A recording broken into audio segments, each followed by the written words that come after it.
qamriga iyo xashiishadaba intaba waan cabay inkoo 12 istabood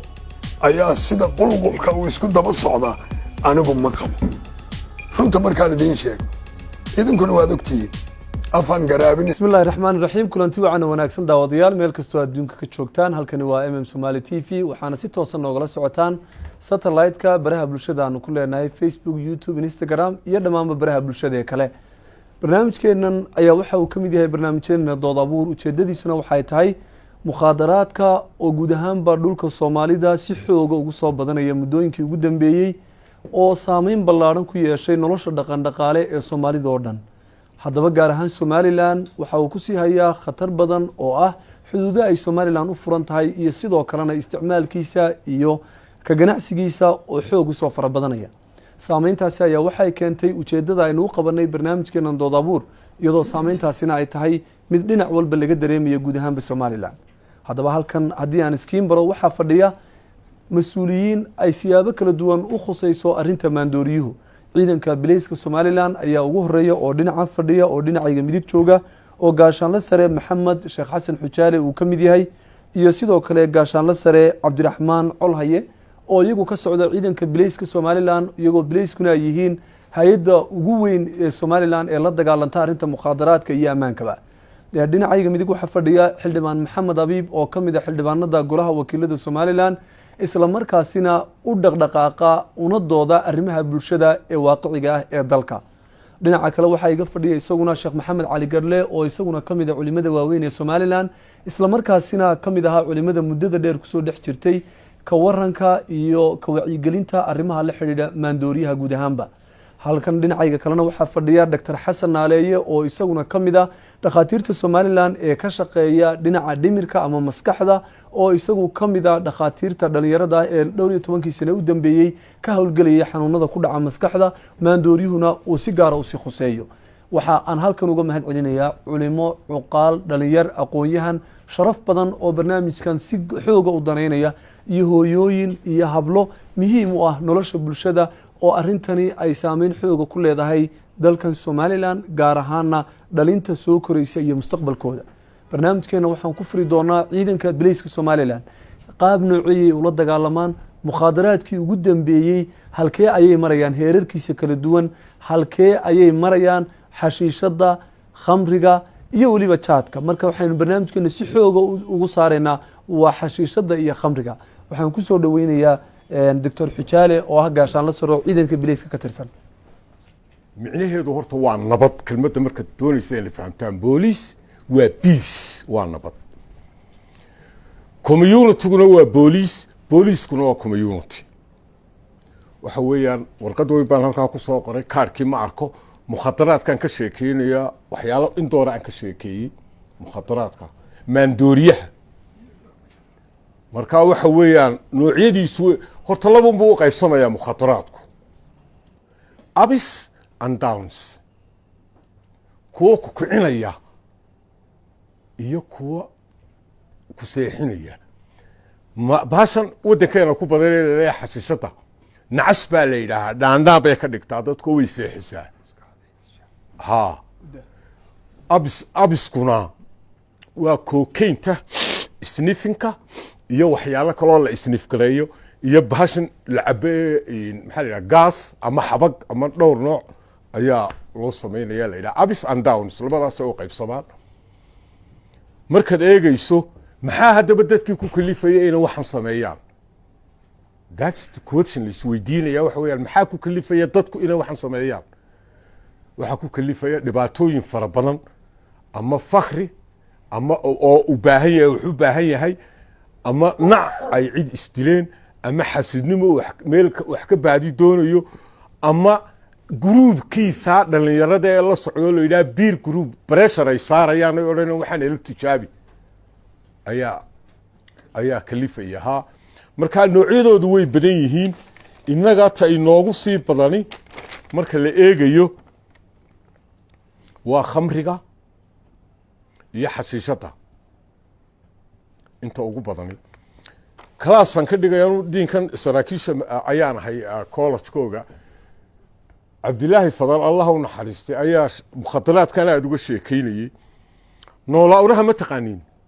jinaca noolaawraha ah dabadiisaa la jarayaa inta la ururiyo markaasaa la shiilayaa waa la saloolayaa jagagagagaga waa la tumayaa inta dul baad xidhaysaa uu isnif garanaya halkaasuu ku dhufanayaa markaa digaduu noqonayaa qofku inankii ama inantii waxaa isku dayey khamri kama urayo xashiishdana kama urayso waar inanta maxaa helay way jinaacaysantu baa la odhanaya wax kale ma jiraan way jinaacay waa cudur inaga xaggeenna waa ilaahay wuu inaga sirtiray waxa qure mukhadaraadka quraynu inagu wadnaa ee waddankeenna aada ugu badan kelmad buu yidhi ninkan wariye wuxuu yidhi dhulka soomaalida meesha lagu jabay waa xamar mukhadaraadka aada looga sheekeynaya inaga waaba wax yar waa khamriga iyo xashiishada xashiishadana waxa weeyaan meelahan shiishadaha lagu cabo shiishada waa tacmiirada badeecadda ma taqaaniin ayaa loogu daraa dadka meelahan ay fadhiyaan oo dhan ayaa loogu daraa sida shaaha loo isticmaalaya dhowr nooc baa loo gelinayaa marka mukhadaraadka laydin leeyahay isniifinka liqidii aad ku cabayso dabadood iska gelinaysa sida sabosatariga waa dhowr nooc siyaabo injection iyo xabagtaa lamuuda dhowr nooc bay leedahay waxaan doonaynaa haddaba bal somalilan maxaad haysaan qiimeyn waxyaabaha aad qabateen halkay ka marayso muddooyinkii ugu dambeeyey sanadihii ugu dambeeyey maxay tahay qiimeynta ciidanku cabdiraxmaan kusoo dhawaa ma doctorkooda waxa dhacaa waxaanu samaynay sidii aad u sheegtay xadkeenu ugu dheeryahay mukhadaraadkuna inta badan waxay inaga soo baxaan waxay inaga soo galaan waa xuduudka etoobiya iyo soomaaliyaba soomaaliyana wuu ka yimaadaa khamriga xagga amaro soomaaliya ka yimaadaa waxaanu samaynay oo ay ku dadaaleen ciidanka booliisku mobile squad niman wareega oo xadkoo dhan wareega ayaa la sameeyey imanka recently baaba la sameeyey oo tuulo walba maraya customiskoo dhanna waa la wargelinayaa way jiraan iminka waxay noogu darnaa january oo qura waa bishii koobaad ee sanadkan haa waxaa la qabtay 311 litir oo whisky oo khamriya baalka khatarka soo maaran khamriga whisky maaha ama foodkaba ka dhigo whiskyga oo finish ayaa la qabtay haa waxa kaloo la qabtay waa kun 6.5 kilos xashiisha iyo duub soo duub maaha duubku waxa weeyaan joint maalin aan koodbuur marayey ayaa inan baa yidhi allaadeer joint quraa laygu soo qabtay england buu ka yimid jointku waa xabad quroo la laabaa la yidhaha duubka qofka xalka xabdo cabay xabadda cabaya sigaarka aad ku laabaysa ayaa joint la yidhaha markaa joint qura waa free halku ka yimid dee afka u dhacdana dhiyaalkaagaa iskaga jira joint wax taas waa intaas waa mid eedaysanayaasha lagu soo qabtay waa 21 qof ayaa waa January oo qura hada wax badan baa ka dambeeyay Soomaaliya soo dheeyt kareen kuwa 21 qof ayaa lagu qabtay halkay u badan yihiin waxay u badan yihiin 6 boqolkiiba 6 waa Hargeysa 16 waa Boorame Gabiley iyaduna waa 16% xashiisku xaggan u badan yahay xoogiis iyo mukhadaraadkuba waa halkan ay ka soo gelayaan waxa weeyaan hal yaa inoo dhigay tan imika waaba iyadii badee waa injectionkii iyo cocaine-tii iyo nidaamkii kaarkii inay soo qaadnay barnaamijkeenu ku dhex tarayna bes anigu de intaa haddaan idin aad baad mahadsan tahay cabdiraxmaan waan ku soo noqon doonaa doctor xasan baan siinaya doctor xasan waad maqlaysaa barnaamijku siduu u socdo halkay ka soo gelayso bini aadamkii sida u isticmaalayaan su-aasha uu ku daray gaashaanlaha sare waxaa ka mid ahayd qofkii marna way dejinaysaa qofkii marna way kicinaysaa labadaasay u kala leedahay bal caafimaad ahaan dhimirkana waad baratay 12 sano ka badanna waad ku shaqaynaysay maxay tahay maxaa sideed u fasiri kartaa bismillahi raxmaani raxiim maxamed aad iyo aad baad u salaaman tahay dhammaan kasoo qaybgalayaashana waan salaamaya waxaan doonaya horta ugu horeyn intaanan u tegin ma abaa mise waa dhown inaan in yaroo kooban inaga siiyo fahan yaroo guud si dadku ay u fahmaan fahamku u fududaado dunida inta la aqoonsan yahay waxyaaban maandooriyayaasha la isku yidhahdo marka la iswada raaciyo soomaaliya mafkan ama xashiishada iyo wax lamidka ama khamriga iyo wixii lamida dhammaantood siyaabaha xanuunada loo dhammaantood horta waxay u jiraan waxyaabo buugaagta dunida xanuunada lagu baadho ee hay'adda caafimaadka adduunka ay leedahay iyo ururka dhakhaatiirta maraykanka ee maskaxda ee American Psychiatric Association la yidhahdo labadaas laba buug bilayn labaduba si isku mid ah bay ugu qoran yihiin ugu yaraan 10 walxood ayaa imika loo aqoonsan yahay inay yihiin cudur oo u baahan in wax laga qabto dadkan laga daweeyo 10ka walxood xabadda koobaad waxay intaanu ka hadlana weeyaan number 1 labada buug ee ka caafimaadka hay'adda caafimaadka dunida iyo ka maraykanka waxay ka midaysan inay tahay xashiishada ama alcoholka inay tahay ka labaad waxa ku jira taynu ka hadlanay la yiraahdo cannabis waa taynu ka hadlano cannabis waxa weyn marijuana waxaan imika sheegan xashiishada aynu leenahay magacyo fara badan bay leedahay waxa ku jira oo kale wax la yiraahdo hallucinogens oo gaanshalu sheegay waxa kale la isfkare kuwa la isniifgareeyay dunida ugu badan waxa kamid ah kula hallucinogens wadankeena inta badan ma yeelaan imika laakiin maada la yiraahdo phencyclidine baa jirto iyada hadii jeer la isniifgareeyo waxa ku jira caffeine ama waxa la yiraahdo kafeega inaynu cabno marka uu xadkiisa dhaafo waxa kale oo ku jira inhalantska inaga waaqicina marka eego inhalantska waxa la isku yiraahdo waxan yaryarkeena wadooyinka iyo dooxa ku jira ay nuugaan xabagta batroolka tiinarka kulli waxaas inhalants baa la yiraahdaa waxa ku jira qaar la yiraahdo dawooyinka dadka la siiyo oo laba nooc ah qaar waxay xanuun baabiyayaasha opioid analgesics baa la yiraahdaa ta ugu daran aniga clinic marka 12 sano u dambeeyay wadankan ka shaqeynayaan arko dhalinyarada iyo dad waaweyn bay barteen waxa kamid ah maadooyinka la yiraahdo tramadolku waxa weeyaan dawo xanuun baabiya laakiin mar yar la isticmaalo opioids baa kuwa la yiraahdaa waxa jira kuwa hurdada loo qaato ama dadka lagu dejiyo diazepamta iyo waxyaabaha la midka kuwaana dad baa qabatay iyaguna wax xanuunada buuga kulli iskareysan waxa kamid ah stimulantska kuwa la yiraahdo stimulantsku waxa weeyaan ka ugu muhiimsan inagana saameeya waa chatka wuxuu kamid yahay group la yiraahdo stimulants ayuu kamid yahay cocaine baasha la yiraahdo kamid ah chatka kamid ah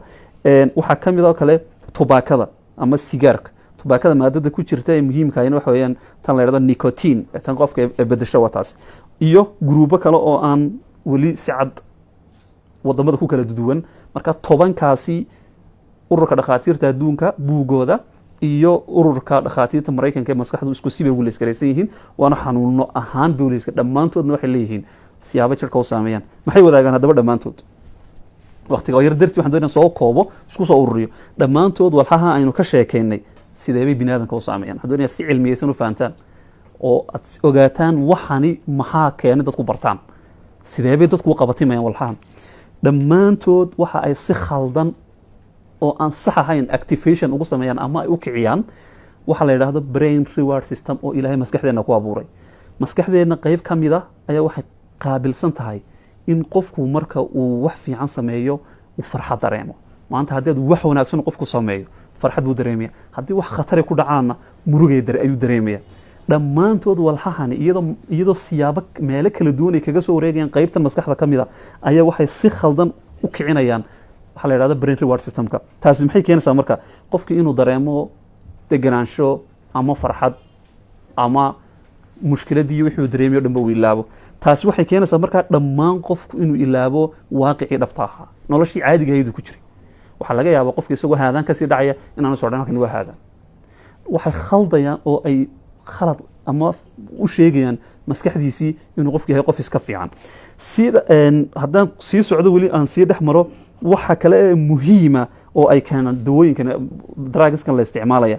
in uu qofku maskaxdiisu marka uu isticmaalo maandooriyahan uu aad u isticmaalo qaybtaa maskaxda ka midka aynu sheegano weliba meel ka sii mida oo la yidhaahdo nucleus accumbens ay baaba'do waayo dheecaanadii jirka maadooyinka farxadda iyo carada keena maadada dopamine la yiraahdo iyo serotonin iyo norepinephrine maadooyinkaasaa si khaldan u garaacaya meeshii markastuu qofku uu waxaan isticmaalayo waana waxa uu keenaya qofku inuu farxad dareemo kuwaasi maxay keenayaan ugu dambeynta inay qaybtaas maskaxdii baabado taasi waa ta ugu adag ee markaan daweynana dadka markuu in badan isticmaalaan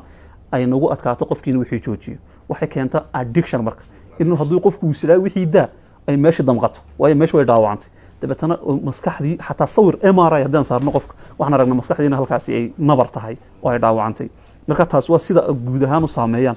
walxaha scientifically adduunka la isla waafaqsan yahay aad baad mahadsantay doctor xasan haddaba diiniyan bal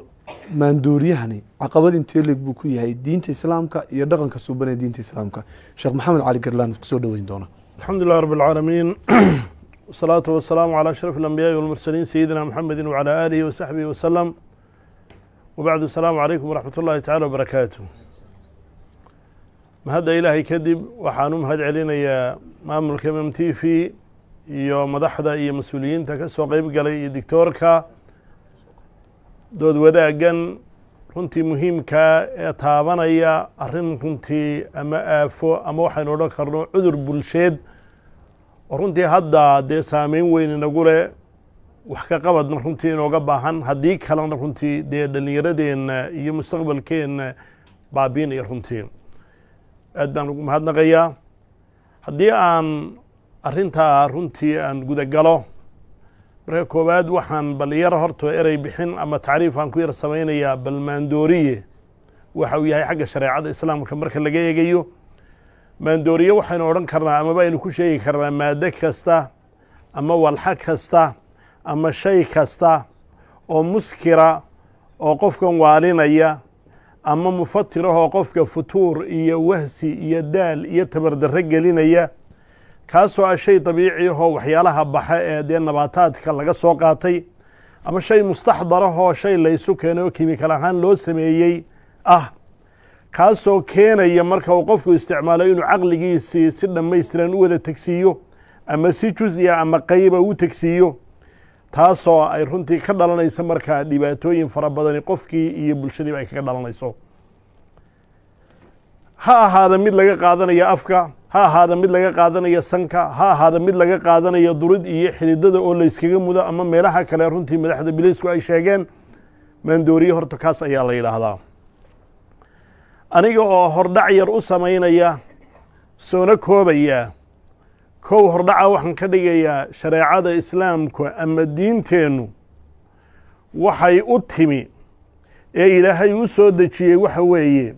in waxa masaalix iyo dana ay ummadda ay leedahay in la xaqiijiyo wixii mafaasid iyo xumaan ahaa dhammaanteedna in dadka laga riixo oo la iska hor istaago shareecada islaamku axkaamteeda oo dhan waxyaalaha ay fartay waxyaalaha ay diidday oo dhan waxa ay ku salaysan yihiin in wixii masaalix iyo wanaag iyo danaa ummadda loo xaqiijiyo loo badiyo waxa la yaadiyo wixii mafaasid iyo xumaan ahaana meesha laga saaro ama la yareeyo ilahay baa qur-aankiisa wuhi wama arsalnaaka ilaa raxmatan lilcaalamiin nebi maxamed alle wuxuu leeyay kumanaan soo diray naxariis mooyaane wax kale kumanaan soo diray caalamiinta aad u noqoto waxaa kaloo ilaahay leeyahay isagoo inoo sifaynaya nebiyullaahi moxamed ya'muruhum bilmacruuf wayanhaahum cani ilmunkar wayuxilu lahum alطayibaat wayuxarimu calayhim alkhabaa'is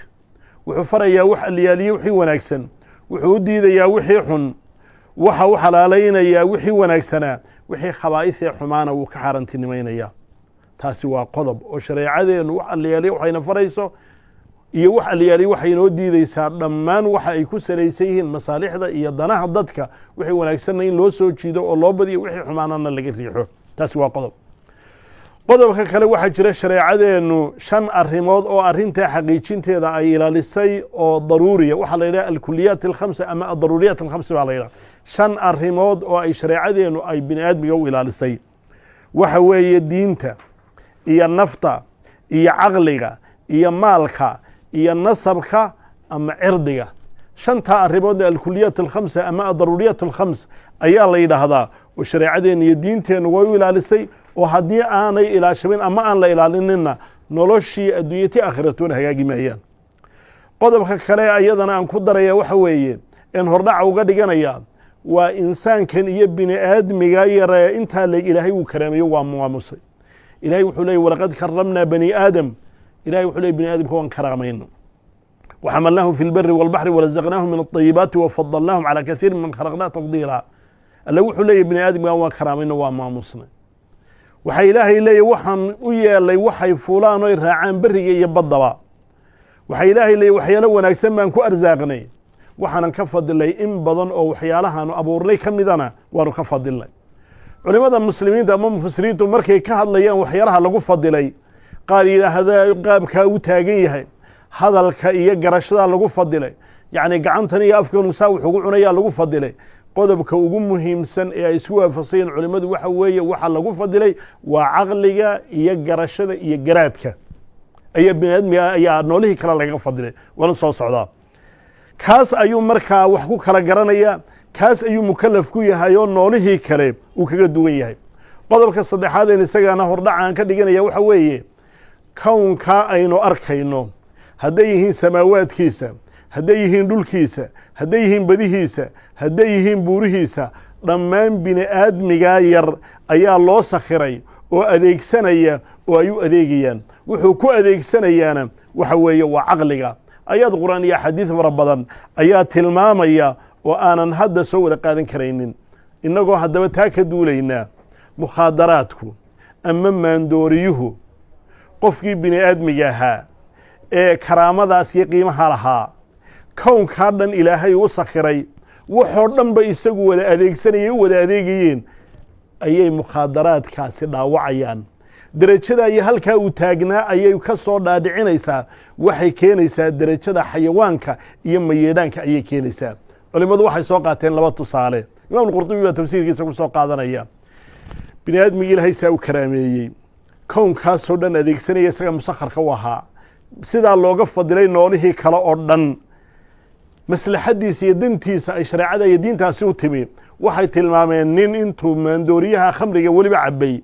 kaadidiisi iyo saxaradiisii intuu isku darsaday ku weysaysanaya oo dabeetana allahuma ajcalnii min atawaabiin wajcalnii min almutatahiriin waxay kaloo ay sheegeen culimmadu mid intuu khamrigaa iyo mukhaadaraadkaa ka dhargay ay la hargalay dabeetana aydii oo leefleefaysa ayaa wuxuu leeyahay akramaka allahu kama akramtani ilahay ku karaamaya si adii karaamaysay qofkii bini aadmiga ahaa ee karaamada iyo sharafda iyo heerkaa taagnaa ayaa mukhaadaraadka iyo maandooryuhu halkaas ayuu soo gaadhsiinaya xildhibaanka intaanan u gelin xeerarkii iyo qodobadeediina u hayaa bal waxaan isku dayi doonaa goobo uu magaalada ka soo galaa jira dad ka ganacsaday oo horaa jira oo iska daayey oo mukhaadaraadka imika ka baxay dad ka midna imika nagala joogaan oo hooyooyin oo waalida oo culays ku sameeyey oo hawsha faraha ka qaaday bal waxaan jecelahay inaan mid ka mid a aan mikrofoonka aan kusoo dhaweeyo oo aan siiyo mikrofoonka wareeji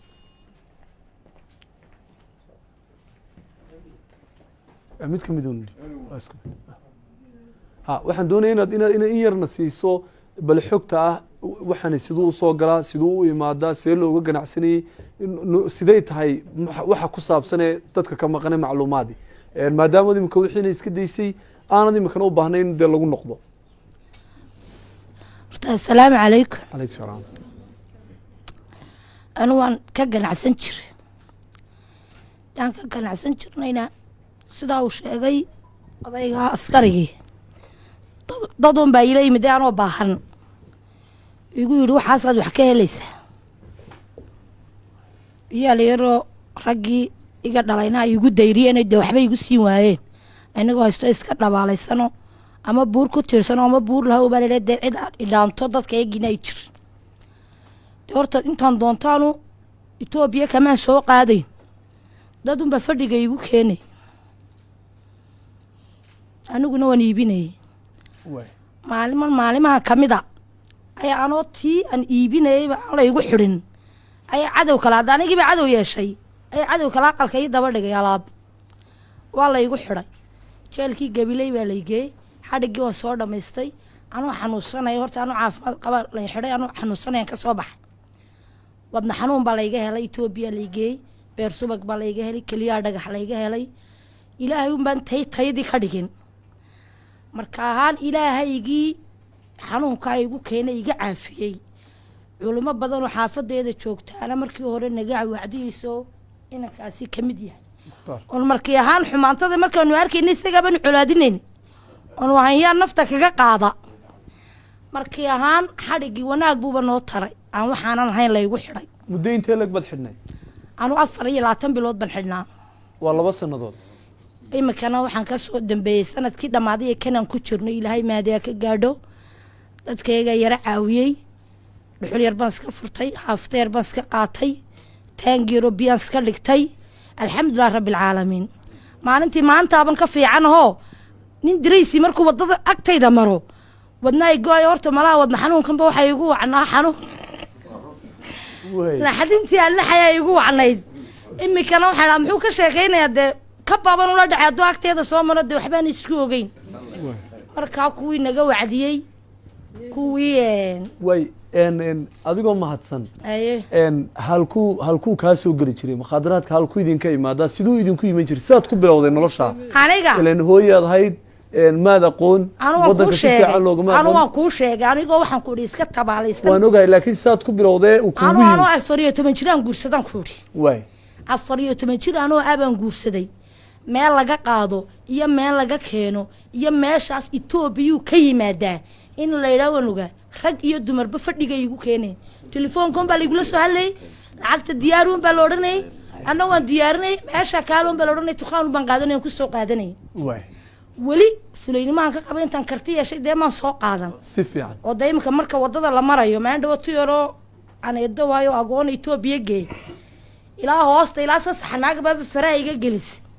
kawre way say ku baado ahaan meel aliya meel ka soo galayay haddaan sheego walaal dambi bay igu tahay way dadka ka iibsada ma dhalinyar ba ma haween ba ma dad waaweyn ba dad noocay weeyaan labada buu iskugu jiray dumar iyo rag buu iskugu jiray wixii iga iibsan jiray labada dhinac ba nacam ha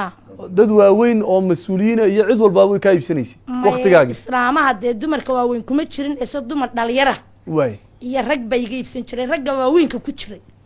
mas'uuliyiinta ku jira khamri iyo xashiishad ba labadaba way adigoo mahadsan su'aashayda u dambeysay intee leeg baad ka shaqeynaysaa hawsha intaan iska dayn aanu waxaan ka shaqeynayay ilaa 7 sano ilaa 7 sano way aad baad mahadsantahay mukhtaar baan siin doonaa waxaad ka mid tahay guddida wanaag farista waxaanad joogtay xaafadda daami mar ka mida oo aan arrintaa baadhayey oo aan ka warramayay habeen oo aan goob ka mida imid oo aan ka qaatay khamri iyo xashiishad iyo isbiirto intaba anu aan ka iibsaday oo aad goobjoog baad hayd dagaal badanna waad kula jirtay hawshaas bal waxaad nooga warantaa qaababka ay loogu dhaqmo xaafadda ee culayska ku ah ee dhibaatadana idinka idinku ah ciidanka iyo guddidiina wanaag farista baa adoo soo koobaya waqtiga dartii alxamdulilah thanaa illah wasalaatu wasalaamu calaa rasuulillahi sala allahu calayhi wasalam dhammaantiin aad ayaan inii salaamayaa anoo gudagalaya run ahaantii bahashan dhibaato aad iyo aad u weyn ayay xaafadda waxa weeyaan ku haysay intaan guddida wanaag faristo xafiiska xaafadda markaa aanay ka furin heer waxay gaadhay markaa mukhaadaraadku sida raashinka ama waxa la soo iibsaday in caadi loo soo iibsan jiray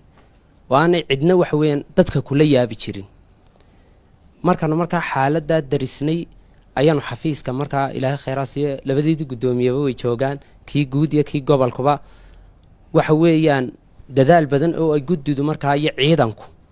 oo waxa weeyaan dee seefta quran wadanay ahayd ee waxa weeyaan god kasta nagula soo saarayay ay nala fuliyeen inaan howlgal aad u fara badan xilligaa waxaanu ku bilownay ilaa 18 guryo gaadhaya ayaa si caadiya babligaa loogu iibin jiray bal waxay saamaysay ciidankii saldhigga rugta nala joogay inay mararka qaar ay waxa weeyaan warbixin naga geeyaan hase ahaatee ciidankiyo dadaal badan xalka madaxdu sameeyeen isbedel bay raggii ku sameeyeen oo rag badan way bedeleen ciidankii saldhigga ee goobta ku yaalay bay dadkii ka bedeleen waayo raggii ciidankahabay sadhaysay arrinku oo marka ciidanku is yidhaahdo soo howlgal sameeya iyagaa sii warrami jira oo odhan jiray wax ciidan baa soo gelay wixiina habaysta sidaa awgeed wareer badan ayay samaysay inay xaafadda kusii fido ilaahay mahadii waxa weeyaan guddida wanaag faristo markaa wax weyn juhdi badan samaysay iyo ciidanka laftigeega waxaan tala ku gaadhay in ciidankii markaana laga bedelo sidoo kale aanu markaa dadaal badan dhinac kasta kaga imano waxyaalihii noo fudaydiyey waxaa ka mid ah su-aal adigoo mahadsan ciidanku sidaan maqlay lacag bay ka qaadanayeen goobta lagu iibinaya adeegan sax oo ciidanka laftiisay laaluushayeen dadkan maadaama ay dhaqaalo haystaan taasi miyay jirtay oo ciidanka culays idinku hayeen hayo ciidanka qaar baaba xilka laga qaadayba raggii markii wixii ku caddaadeen qaar baa waxa weeyaan meeshii laga eriyeyba oo dadaal badan allah u naxariistee waxa weyn cabdilaahi imaan fadal uu isaguna sameeyey markaa waan kugu soo noqon doonaa sheekh waan kugu soo noqon doonaa microfonka waxaan siinayaa xildhibaanka waan idin siin doonaa kelmad xildhibaan maxamed abiib baarlamankii baad ku jirtaa golihii wakiiladaad ku jirtaa shacabkii baad matashaa mukhaadaraadkuna xeerar iyo nidaamyo badan buu leeyahy arrintanna waad u dhundalooshaa marar badan baad si siyaasiya jeelka u gashay oo laga yaabo inaad ku aragtay dad badan oo iyaga laftoodu isticmaalay bal waxaad ka warantaa shacbiga dareenka arrintan ay ka qabaan sidee baad idinku wakiil ugu noqonaysaan ad u matalaysaan haddii shacbigii ay dhibaatada intan leeg haysato kaalinteed ku leedihin بسم الله الرحمن الرحيم الحمد لله رب العالمين وبه نستعين على أمور الدنيا والدين وأنا ما نقيا دمان كرب كلياشي تي فيجا علماء يوم ما دركتي هوين كان شرفت له ما دركتي إلهي وصو هنونية أنت أمرك اللي جاي مادو أن runtii dee waxaana ka hadlaynay waa mushkilad weyn oo dadkeena maalinba maalinta ka dambeysa soo fidaysa weeye waa run xeer uu golaha wakiilada 2021kii 2021kii golihii nagu horreeyey waasixiye baa jira mar horena xeer lamber 21 baa la yidhaha mar horena 2002 ayaa la ansixiyey laakiin sanadkii dhawa baa lagu sameeyey amendment xeerkaasi wuu jiraa ma garanaya siday ciidanka boolisku u isticmaalaan sidoo kale waxaa noo muuqata in bulshadii la dagaalanka maxaa la yidhahdaa mukhaadaraadkani hay-adihii inay ka qayb qaataan ay ahayd hay-ad keliya ku keliyaysatay weliba hay-addii ugu muhiimsanayd ay ka maqantay la dagaalanka mukhaadaraadka hay-addii ugu muhiimsanayd qaabka loola dagaalamayo wax weyn baa ka khaldan waxaad muddaa ciidanka booliska laftiisu markuu arrinkaa ka hadlayo inuu baristiisa iyo faafintiisa inuu mararka qaar siraa ma qayb bay ka intalo waa sidee because anigu maxamed abiib geedka la yidhaahdo xashiishada weligay maan arag ciidanka booliska horti marka lagu qabto qofka yara uu arkaya inanka iyaga yar wuxuu odhanayaa soo tijaabi soo arag buu is odhanaya khamri baa la qabanaya waa la bandhigaya marka la bandhigo qofka maraykan joogo qurbaa joogo wuxuu arkayaa inuu suuqii laga helayo jiro buu arkaya qofkaasi uu kusoo xisaabtamaya maanta waxaa dareensan culayska communityga haystaan nagu bulshadii marka sourceka iyo dadka fududaynaya inuu bahalkaa soo galo inta badan lama qabto dadka masaakiintaabuu ku dhaca culaysku tusaale ahaan imika haddii master egas uu iibinayo khamriga oo 300 qof ka iibsadaan oo inta boolisku yaayaa miduu qabto dhabsi iyo laba suuqa cabayo hadda waxay cabeen baa laga yaabaa shirish bay cabeen wax lamid ay cabeen aad 5 qabato jeelkiina waad buuxisay dhibaatadiina maad joojintay maad joojin waa la yaqaanaa mushkiladda uu sheegayo sheekhu baa jirta dadka khamriga cabaana labay u kala baxaanay maanta dhibaatada ku haya dalku dad waa dadkii waaweynaaye ee dawladii hore aynu ka dhaxalnay meelii loo diriyey waa qaniya cala almacruuf kuwaasi dadkaynu la hadlaynaynu dhibaatada la dareemaynaa waa dadka cusub ee ay imika gabadhaas ka warramaysa hooyooyinka caynkaas iyo jiilka ee dhalay weeye maxaa u geeyey mushkiladda boolisku mas-uul kamaa cid kale mas-uul dawladoo dhan baa ka mas-uula dhalinyarada cusub ee suuqaas fadhidaan idinka culim ahaana wayna saaran tahay waxaan baabiinay meelay ku ciyaaraan waxaan baabiinay meelay maad aragtay waktigooda ku qaataan oo madadaala ma jirto waxaan baabiinay iskuol keliyaato oo free ma jiro waxaan baabiinay madrasad keliya oo free ma jirto $70 baa la qaadaya $50 baa la qaadaya qofkii markii iskuolka sheekh bashiir la geeyo subaxiye 7 ogolo 12 bar ka soo baxo shaqa dambe u taallaa ma jirto ilmahaasi garoon male kubad ku ciyaaro ma laha maxaa la dhaha madrasadu dhigto abiya waalidkii lacagba ma helayaan muxuu ka doonaya marka suuqu markaa imanaya de waxaa daraagiska ka mid a mobilkan leeriyan iyo waxaan la qaadaya qayb daraagiska ka mida wey mushkiladda caynkaasana ciidanka boolis keligii lama dagaalami karo haddii ay jirto markaa inaynu bulshadii u damqano horta waxaan leenahay boolisku hay-addii surdoonka qaranku waa inay shaqadan qayb ka noqoto waa marka koowaad waana shaqada hay-adda ugu weynaa adduunyada la dagaalanta weeyaan mukhaadaraadka wey qodobka labaad cidda lala dagaalamayo waayo haddaba qofka la taargadgaraynayo waa in laba loo qaybiyo cidda la taargadgaraynaya waa inuu sourceka noqdo halkuu ka soo baxaya waa inuu noqdo war macquul maaha ma soo maro 90% khamriga magaalada Hargeysa soo galaya laamida soo mara wajaale gabar baa waxaan xasuustaa waxay qurbe ka timid khamriga iibsaa guri bay ku iibsaa Hargeysa way furatay baa la yidhi gaadhigeygii baa gaadha ku dhacay markay meelaha marso area waa la jiiday intay istiri ay de waa qof ileen baas taxaratay meesha ay ciidankii wax joogana deetana ka fireeystiro meelahan intan diliya inta ka soo laabo deetana ka soo gaadhigi ku dhacay waa la qabtay saldhigi baa la geeyay boore ma lagu xir saldhigi boore markii la geeyay ay gabadhii waa iska caadi waa la yaqaan $20 bay sii dirtaa $20 ka horeeya waa leeyahay dhag oo ka qaado soco way socoto boore markii la geeyay baa niba gaadhigi soo hagaajiyay geerashkii baa gaadhigi loo soo hagaajiyay baalkii wali halka dambu rasiisay macal kuwa booliska saldhiga la dhax dhigay ma oga ninkii u hagaajinaya baa ogaaday geerashkii inuu gaadhigan alaab saarata suu ku yidhi $700 soo dirniyo haddaba wuxuu qabanayay wax yarbe suu ku yidhi $700 maxaa kusoo diraa bay ku tiri na haddaana soo diray waxa gaadhiga saaran baanu sheegay buu ku yidhi waxa gaadhiga saaran ayaanu sheegay kaaga badan waa jirta $700 ayay dirtay waa kuwa saraakiisha ciidanka booliska anuu saldhigan dhaxaa ku jiray ragga qaar baa la keenaya iyagoo cabay run baa idin sheegaya iyagoo boolisku ay daba wadaan gogol fiican iyo makhdad fiican annaga iyagii kusii jirnay ayaa la odhanay u bannee boos u bannee 5 subaxnimo markuu nastana wada saaraya miskiin cabay maxaa la yidhaha tinder buu cabay na 2 sanadood baa lagu xukumaya caawa la odhanaya uu ka dhargay silsilad baa la dhacaya oo la xidhaya wallahi inaan ilaahay soo joojinaya oo ka dhacay saldhiga dhaxay naga dambeeyey wey waxa weeye mushkiladii madaxdii baa qayb ka kaana waa la wada cawda la horsiiyay makhdad fiican baa la horsiiyay mid miskiinana waa loo kaxeynaya waa sidii xaaladda dhakhtarka lagu soo qiimeeyay haddaba dadka xanuunsanaya dhakhtarkan dadka soo sheeg waa caynki qofka waa la kaxeeyaa qol madow baa la geliyaa baa layidhi maanta ku urkal baan suriyo xidhan yahay baa layidhi layr male waa la geliyaa marka la geliyaa la odhanayaa baal geli baa la baashaasi waa kan dhakhtarkii joogay intay leeg bay sheegi kartaa inuu qofkan miskiinkii khamrigan uu cabay nooc xitaa mid bay ugu yidhi maanta markaan baadhayay Coca-Cola inta waxa ku jiray maartay la waa wixii wax isku bay ka imaanayaan mid Coca-Cola cabay oo aad uga dhagasho Coca-Cola cabay la odhanaya ayay dalacdo xidho ku rideelay ninka haddaba intee baa loo shacabkii oo dhan jeelashayna waxa ka buuxa dad khamri lagu soo xiray khamriga dadka lagu soo xiray 90% dadkaas dadka ganacsanaya ma 90% dadkii keenayay ee soo waaridayay ma waa qofka ugu weyn xiran waa gabadha weyn miskiinta guriga loogu keenay wey marka waxa weeyaan arrintan waa arrin culayskeeda leh waxaan rabaa in siday tahay haddii rabiidmo way waan kusoo noqon doonaa arrinta ugu weyn aan doonaya waxa weeyaan bileysku ciidan bileys baa lagu qabtaa oo u xidhan ilaa hadda saraakiil bileys baa u xidhan oo shaqadan qayb ka noqdo caawiyo dadkan kala howlgala sidee baa booliskii ay ahayd inuu la dagaalamo ummaddii u aaminaysa haddii iyagii qayb ay ka noqdaan inay caawiyaan ama ka ganacsadaan ama dadkan u fududeeyaan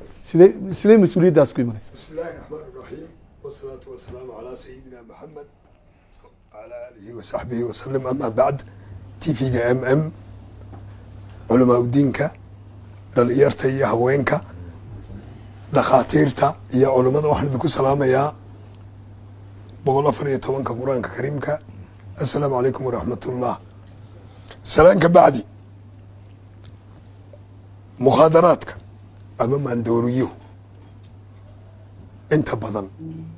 wuxuu dalkeena ka soo galaa wadankan jaarka nahay Ethiopia kaasoo nolaleedahay xuduud aad u dheer millow yacda ilaa tukarraq baaxadda dhulkana waad garan kartaan sidaa daraaddeed dadaal badan iyo la tashi uu taliyaha ciidanka booliska maxamed aadan saqadhi sameeyey waxaanu garanay inaanu aasaasno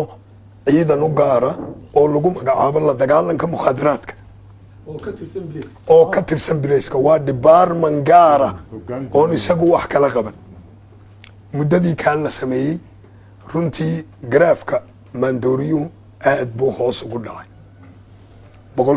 boqolkiiba 65 hoos buu u dhacay waxaanu ku qiimaynay waxyaabihii markii hore mukhaadaraadka uu dhalin jiray ooy ka mid ahayd dilka ooy ka mid ahayd zinada ooy ka mid ahayd baaba ayaa boqolkiiba 65 hoos u dhacay markaanu samaynay departmentka la dagaalanka argagixisada taasoo effort badan uu taliyaha ciidanku geliyey bishii u dambeysay wataa uu xujaala idiin akhriyey department mukhaadaraadka ba mise waa department argixisada maahe waa department gaara oo lagu magacaabo la dagaalanka mukhaadaraadka iikaada hoggaan gaar uu leeyahay ciidan iyo saraakiil gaara gaadiid gaara oo teedsan xuduudka aan idiin sheegay siduu xujaalana idiin sheegay intaba ku sugan special branch la dagaalanka mukhaadaraad askarta bilayska ee qaybta ka noqonaysa fursadda siinaysa dadkan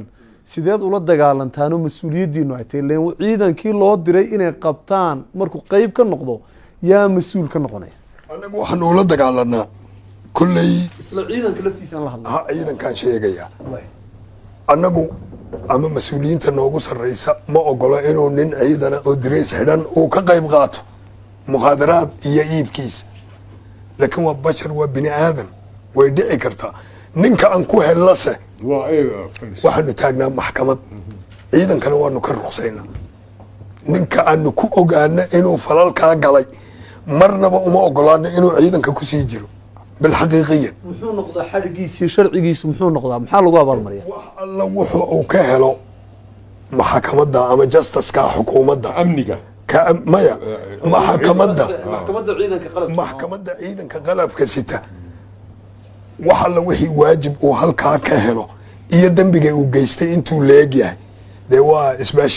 isbeshaaliis iyagaa aqoonu leh annaguse waan hor taagnaa marnaba kuma dayna ciidanka waan idiin soo noqon doonaa waxaan siin doonaa fursad guddida la dagaalanka mukhaadaraadka sheekh Saciid baan siin doonaa oo kelmad odhan doona soo dhow Saciid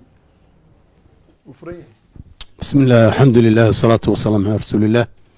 وادي والسلام يا دمانتين وحان قوبابين يا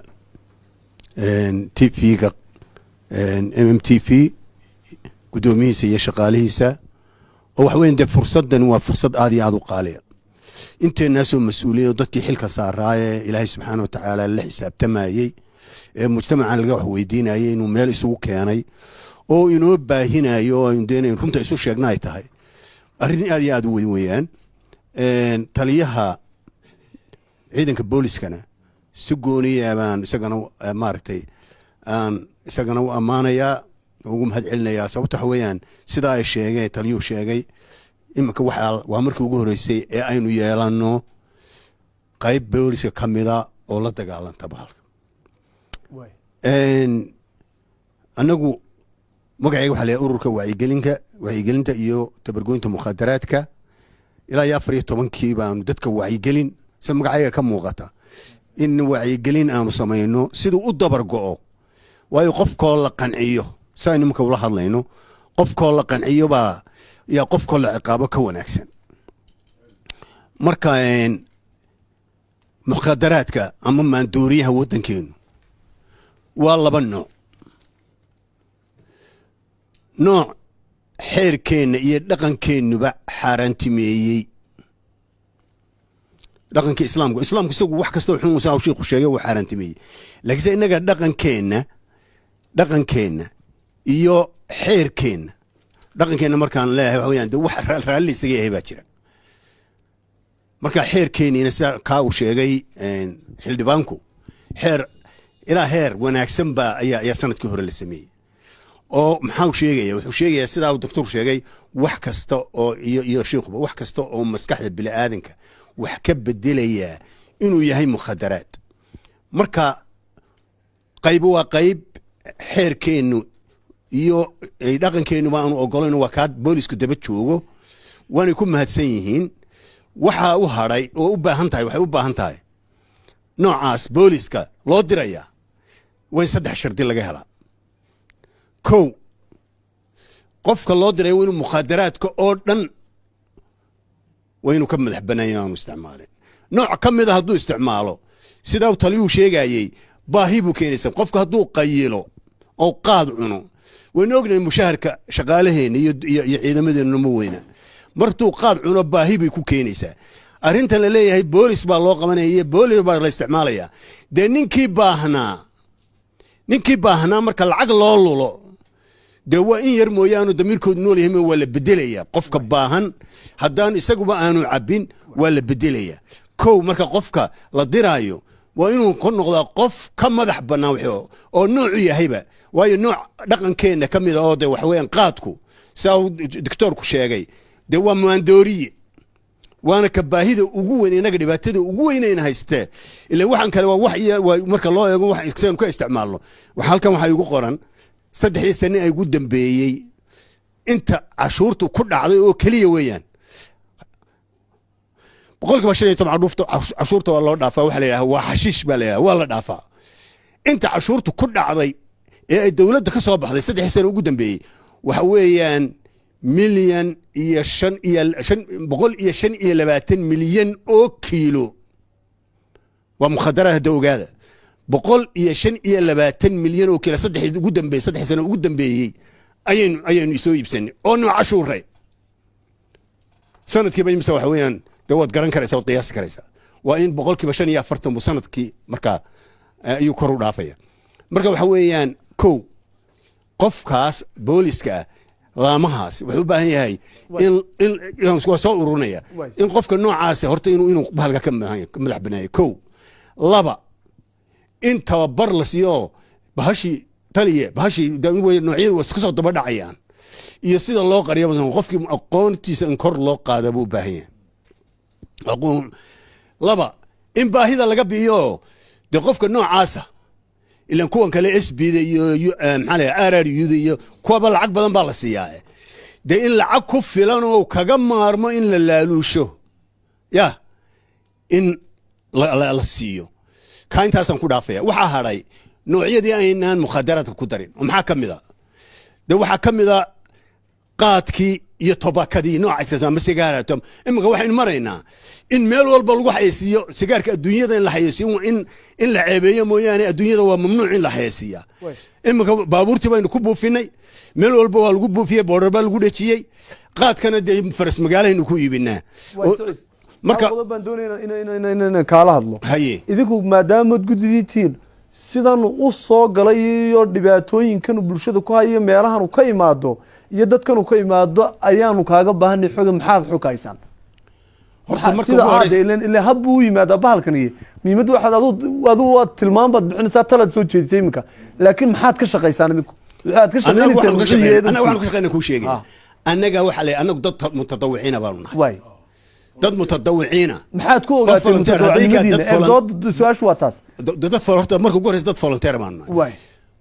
shaqadeeda ugu weyn aan qaban karaana waa wacyi gelin annagu meelaha la isugu yimaado ayaanu ka wacyi gelinaa wixii mamnuucana waanu dhahnaa dadweynuhu ha lagala shaqeeyo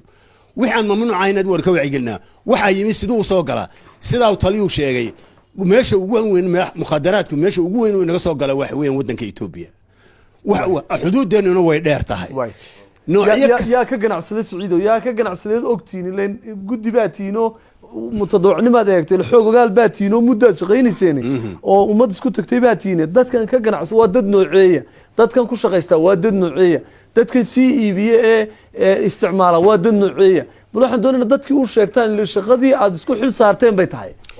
horta waa mide annagu hay'ad dabagalmino dadka ma dabagallo ma raadin oo de awoodna uma leeyahay ku dabagallo annagu wacyi gelin baanu nahay oo maasantay aad maasantay waxaan siin doonaa dhalinyarada su'aalo weydiin doona ma filayaa ciidanka biliiskana su'aalaha u yaala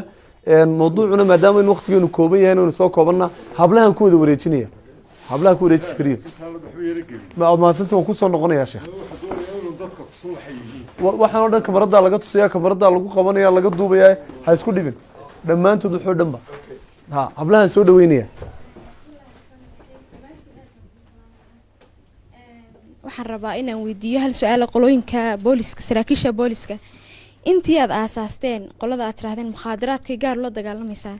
bulshadii isbedel ma ku haysaan ama ma yaraadeen kiisaskii waxa sheegaysan January oo dambeeyay kiisas aad u tiro badan maxay yaraadeen way sheegeen maxay uga arki weynay in isbedel buuxda maxay uga arki weynay bulshadii talabaad dadka aad u qoondayseen ama askarta ka shaqeynaysa ma yihiin qaar aqoon ahaan u tababaran oo kala garanay noocyada mukhadaraadka waayo qof askarigan waxba ka garanin mukhadaraadkii si walba waa loo siri karaya qofku hadduu aqoon u leeyahay meel walba ku dhunto yaqaana ta saddexaad rabo si dhow ma ula shaqeeyaan qolooyinkan wanaag farista oo iyagu qolooyinkan wanaag faristu xidhiidh dhow ma leeyihiin aad baa mahadsantahay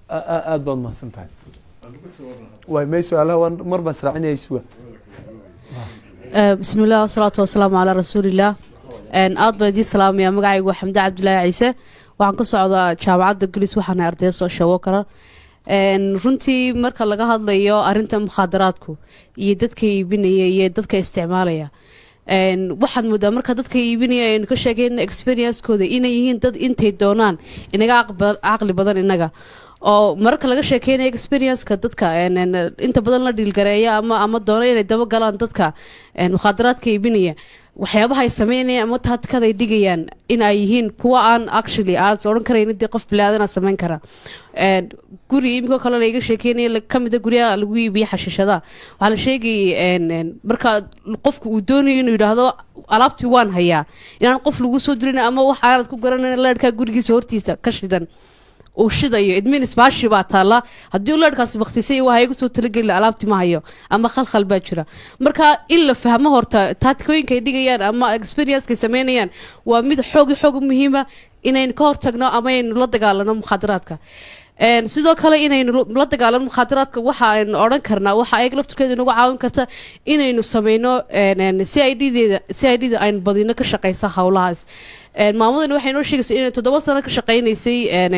ku hawl jirtay hawshaas haddii ay jirto degmooyinka dad u khaas oo ka shaqeeya ama ka shaqeeya dabagalka arrintaas oo ayagoo aan ahayn dad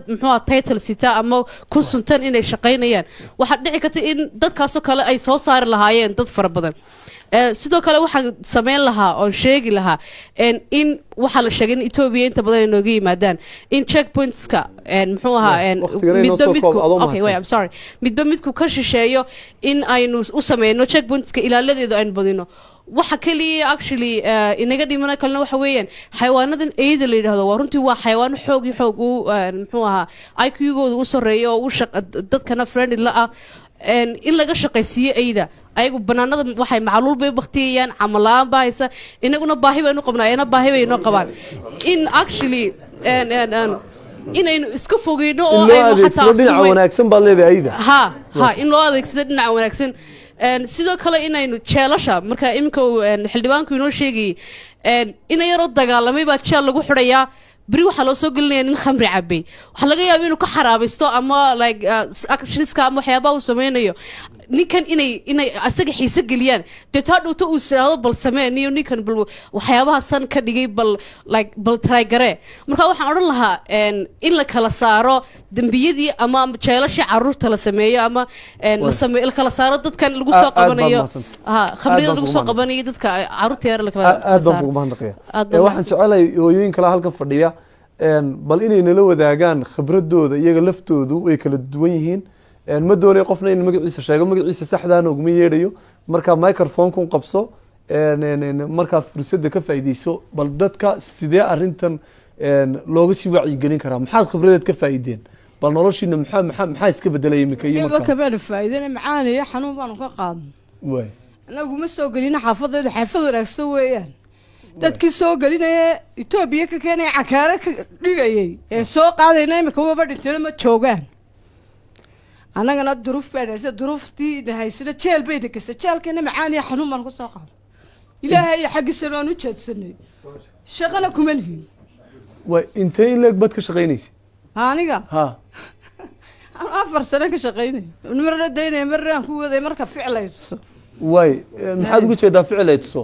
waxa lagu ficilinay islaan sodohdaya ayaa ninkayga nabcay marka dhowr labaynan bay ayay dhasho midna way jeclay midna way nici jirtay kiibay dukaan u dhistay kiibay adduun siisay kana weeriyay khamrigu iibinayaan u shaahan iibinay maqaxibaan lahaa jaadkaan iibinay xaajiyadu soo sololaya midda fisoo odhanayeen aniga isagii iibinayna looma tegay ma garatay way ninkaygu quursanaya ragga u yimaadu wax kasta hordhigay dee quursigu ninkayga quursanayay ayaa lay gelisay kabacdi ninkaygina waan ku waaya u dhintay ma balwadii baad ku weyday dee maya ninkaygii baan ku waayeyba way muqadaraadkaas way kabacdi anigu 3 sano xidhnaa waan ku soo xanuunsaday dee sharafta dadka yaga iyo dee sharafta maxay toolay maxaa la yidhahdaa suldaanada eeda wad ehelkaaga ilaahay iyo dawladda Soomaaliya baan kaga haray kitaab ilaahayna waan ka mar shaqana kuma way waxaan doonayaa halka qisada ninkaagu ma isagoo balwadii ayaa ay dhibaato ku timid mise dar ilaahay buu dhintay isagoo de maya inta isagoo maalmahan kamid a galab caagad meel ku haystaa ayay dawladdu soo gashay xaafadda ma fahantay xaafadduna markii hore xaafad xun bay ahayd iminkana suldaan iyo salaadiinba way joogtaa rag sharaf leh soo xad garatay maaha qolada halkaa fadhida midna markaa shaqo kumay lahayn ilaahay haddii laga boqo annagana xaggana naloogay ma jiro dad dhargay oo cakaaro gala oo iminka dhintay ma fahantay dee dad durufo haysto nin dharagsa nin gaajoonay kama badhi soo xad garatay maaha iminkii haatanna ilaahay baan u toobad keeno wallaahi oo bilaahay oo tallahaya waad mahadsantay waa mahadsantay dowladeeda soomaaliyana sharafta leh anama dambe maxkamadda soo taagan ilaahay saciid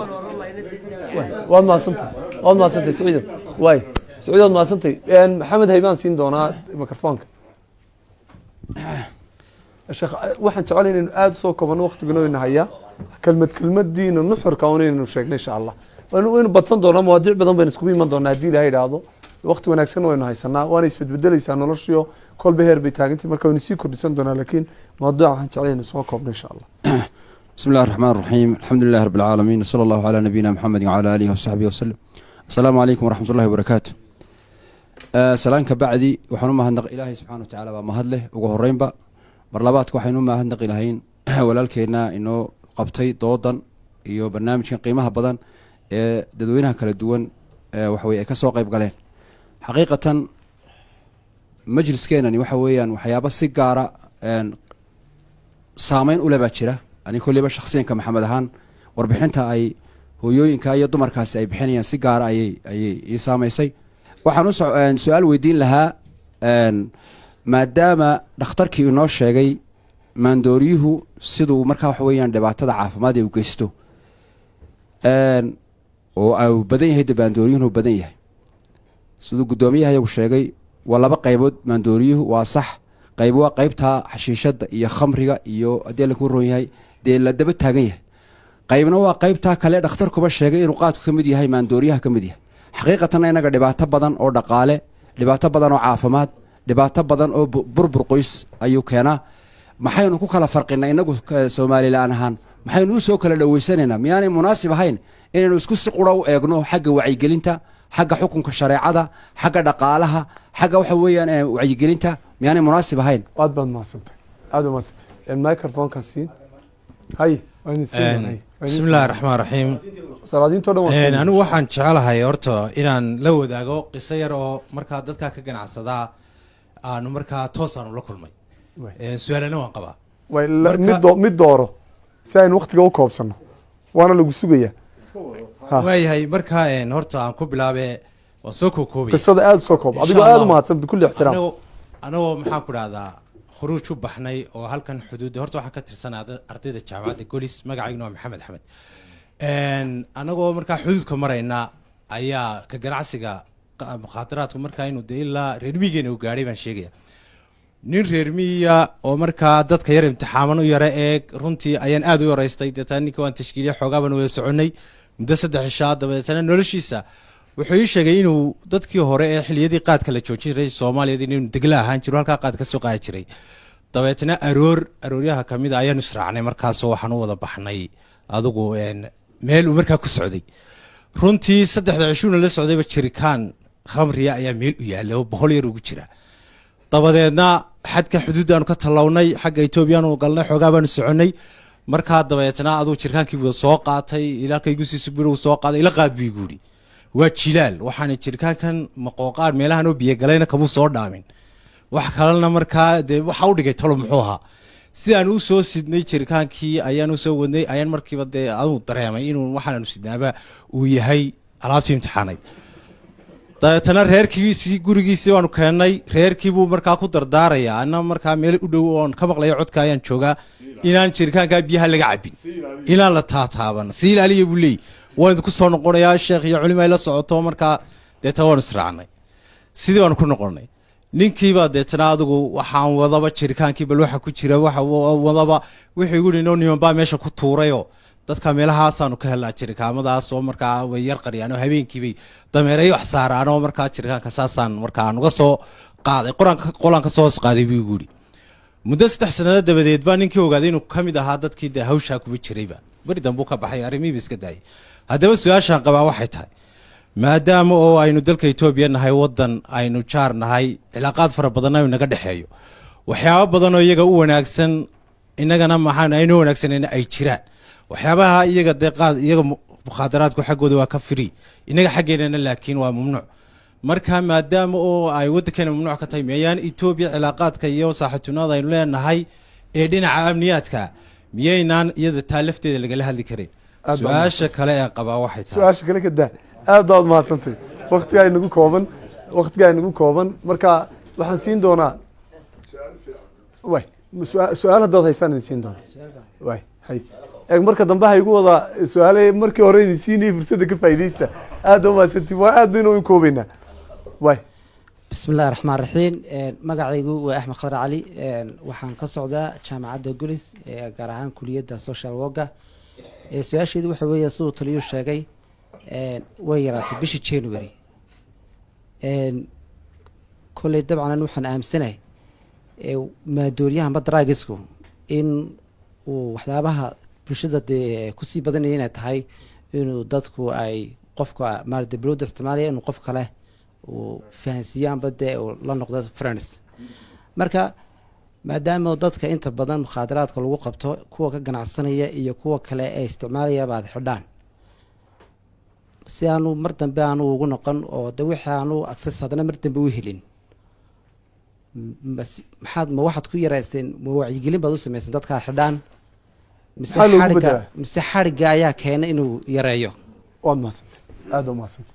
way xaggaas inuu gudbi oqaasha u gudbi salaadiinta afar suldaano oo way kelmad baan iyagana siin doonaa way kusoo dhawaan doonaan insha allah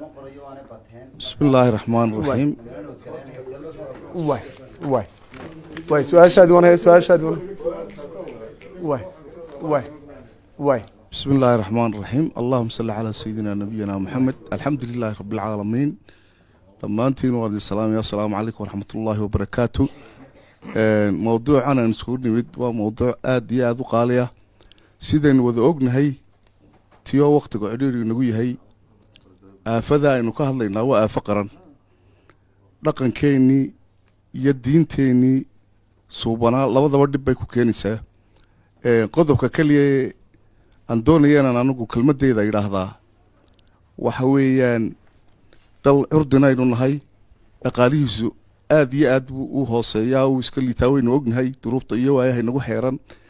da-yarteennii camal la-aanta iyo haysata waynu ognahay ma wada kafayn karno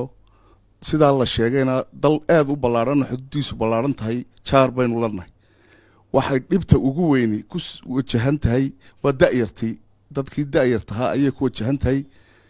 haddaba sidee looga bixi karaa dhaqan ahaan markaanu eegnay annagu waxaanu samaynay annagoo mutadawiciina ilaa 20 suldaan oo ka fayow balwadaasaanu isku nimid culimaanu leenahay ganacsataanu leenahay waxaanu damacnay hay-ado hore sii jirayna way jiraano labada hay-adood halkaa kasoo jeeday wanaag farista iyo taa la dagaalanka mukhaataraadkuna way jirtay annaguna guddi kaloo la yidhaa guddida horumarinta dhaqanka iyo ashaxa suuban ayaanu abuurnay markaanu aragnay baaxaddaa inaanu kafayn karin hay-adaheenni amnigu bilays hadday tahay iyo hadday hay-adihii kala tahay inaynaan wada kafayn karin markaanu aragnay waxaanu soo idinkuna roolkii a ku lahaydeen dhaqan ahaan waa inaad bulshadii khatartaa jirtaa uga digtaan ta keliya ee aan halkan kelmadeyda ka odhanayaan ummaddanoo gaadhsiinaya waa baaq oday kol haddaad tahay uu suldaan yahay anugu ka hadli maayo hab cilmiyeed ka hadli maayo laakiin hab dhaqan baan ka hadlayaa waxaan leeyahay aan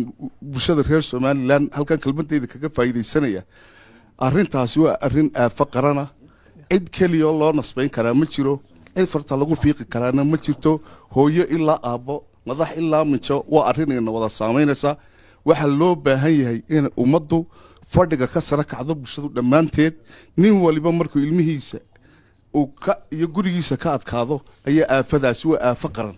ayuu wax daweyn karaa wuxuu ku dari karaa guriga labadiisa guriga hareeraha ka xiga haddaynu sidaas samayno aafadaa waynu ka gudbi karnaa anigu taladaa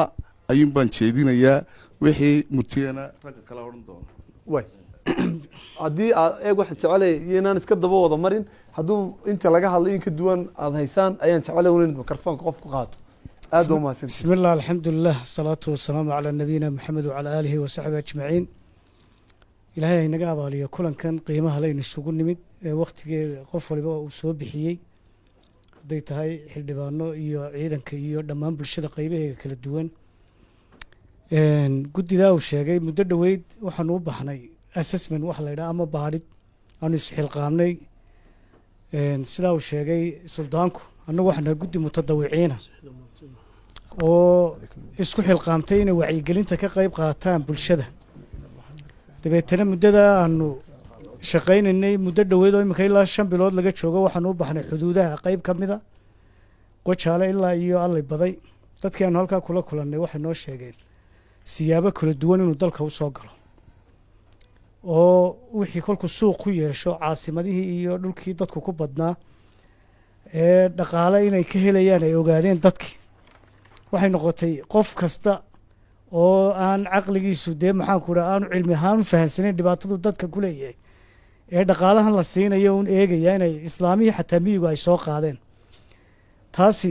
waxyaabahay keentay waxaa ka mid ah in dadkii ay shaqo ka dhigteen dadka xuduudaha jooga wax badan bay ogyihiin meeluhu inaga soo gala sidaa la sheegay xuduudaha kowka ah ciidanka joogaana aada buu u kooban yahay marka xaqiiq la doonayo bulshadiina way ku ibtilowday maadaama ay suuq badan meeshii uu yaallo ciidankii ka shaqaynayayna uu kooban yahay anigu waxaan talo ku soo jeedin lahaa hay-adda uu sheegay xildhibaanku ee baaritaankoodu ka duwan yahay sida caadiga ah waayo qoladan xidhan danayska xidhan inta badan waa layska ogyahay meelahay gelayaan iyo meelaha uu soo gelayo sidaa uu sheegay dadka waaweyna keena xogta sidaanu ku qaadanay lama qabta inta badan waa kol dambaa la qabta mas-uuliyiinta sababtuna wax kale maaha ninkii dhaqaalena wuu haysta waxaanu isticmaalayaa macal ciidanka laftiisa dhaqaalo siinaya nin taliyo qaybeed ka ahaa gobolka gabiley ayaa maalin wuxuu iiga sheekeeyey siyaabuhu ku soo galo wuxuu ii sheegay inuu laamida toos u soo galaba oo ciidanka laftiisii ay ogaadeen inay qayb ka midi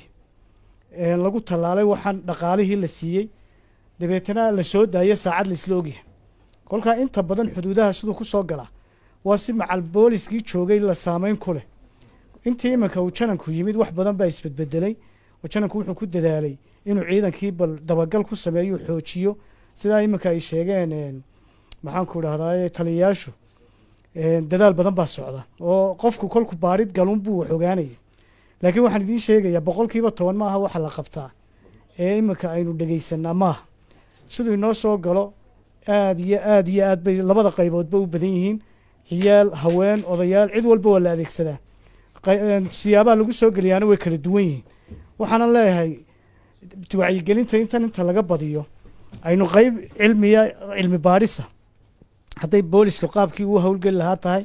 haddii wacyigelinta ay tahay in muddo badan waxaan laga shaqeeyo waayo maanta aad buu inoo xushan yahay hawshaasi culays badanna way nagu haysaa asalaamu calaykum waxaan jecelay salaadiinta intaa ma ugu daaya hal kelmadun baan anu oranaya haye suldaan mikrofonkaaga bismi illaahi raxmaan raxiim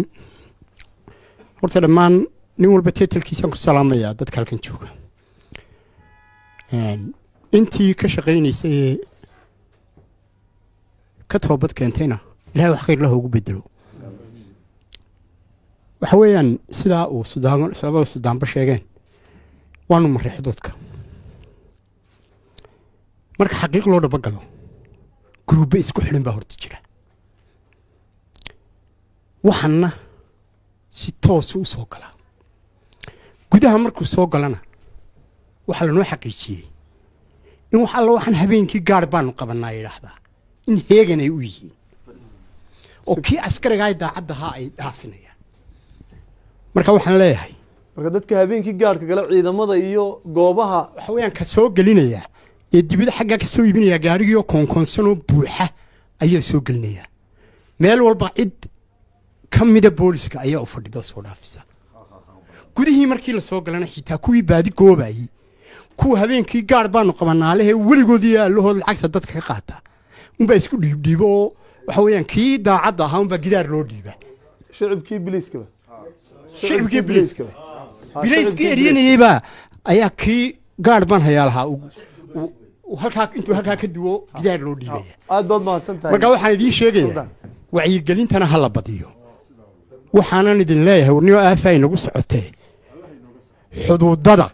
iminka halkan allay baday markaanu tagnay 31 jarakaano min 30 ayaa nin beertiisa uu ka dhexlay sheekhii weliba masaajid jooga saa inta halkaa loo dhigunba habeennimadii gaadhinta lagu soo 31 jarakaano min 30 ka war waxa weeyaan aafa weeyaan qaran aad baad mahadsantahay marka waxaan ubadkeennaa lagu soo duulay oo dadkeennaa lagu soo duulay oo caafimaadkeennaa lagu soo duulay war waxaan ha loo sara kaco aad baa mahadsantahay xukuumadduna booliskeen fursad siina booliskeen fursad siina waa ku soo noqonaya waqtiguna aad buu inagu koobay xujaale iyo colhaye cabdiraxmaan ma kugu soo noqdaa ha ka jawaabaane adigoo aad mahadsan waan siine su-aashaydu waxay tahay waa waxa aad wada maqlaysaan doodiina waa idinkan arkaya booliiskuna qayb buu ka yahay shaqadii dhaqan celintii biliiskuna qayb bay ka tahay oo biliisku intuu xidho un qof marka xukunka dhamaystay disiyeeda usoo dayn maayo dadkii gaarhka ku jirayna qayb bay ka yihiin dee booliiskii saad u difaacaysaan mas-uuliyaddiina maxay tahay cabdiraxaanow in yaraan kugu soo noqdo iyaga hadlin bismillaahi raxmaani raxiim aad bay u mahadsan yihiin shacbiga iyagaa sharafta leh su-aalahoogaana aad baan ugu mahadnaqayaa su-aashaa koowaad ee gabadhaa ayna weydiisay waxay ahayd ciidanka hawshan loo diraya tababar ama aqoon dheeraada ma u leeyihin soo maahayn adeer waxaan uga jawaabayaa xoolaha cidda loo dirayo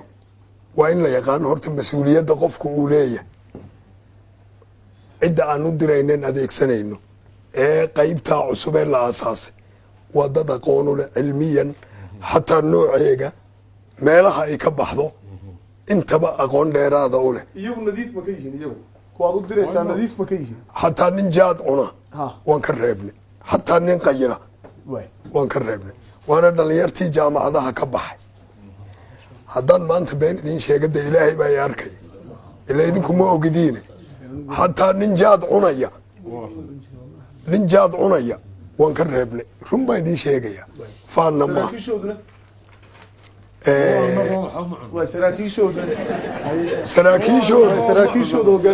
saraakiishoodu imika aniga iyo weriya ninkan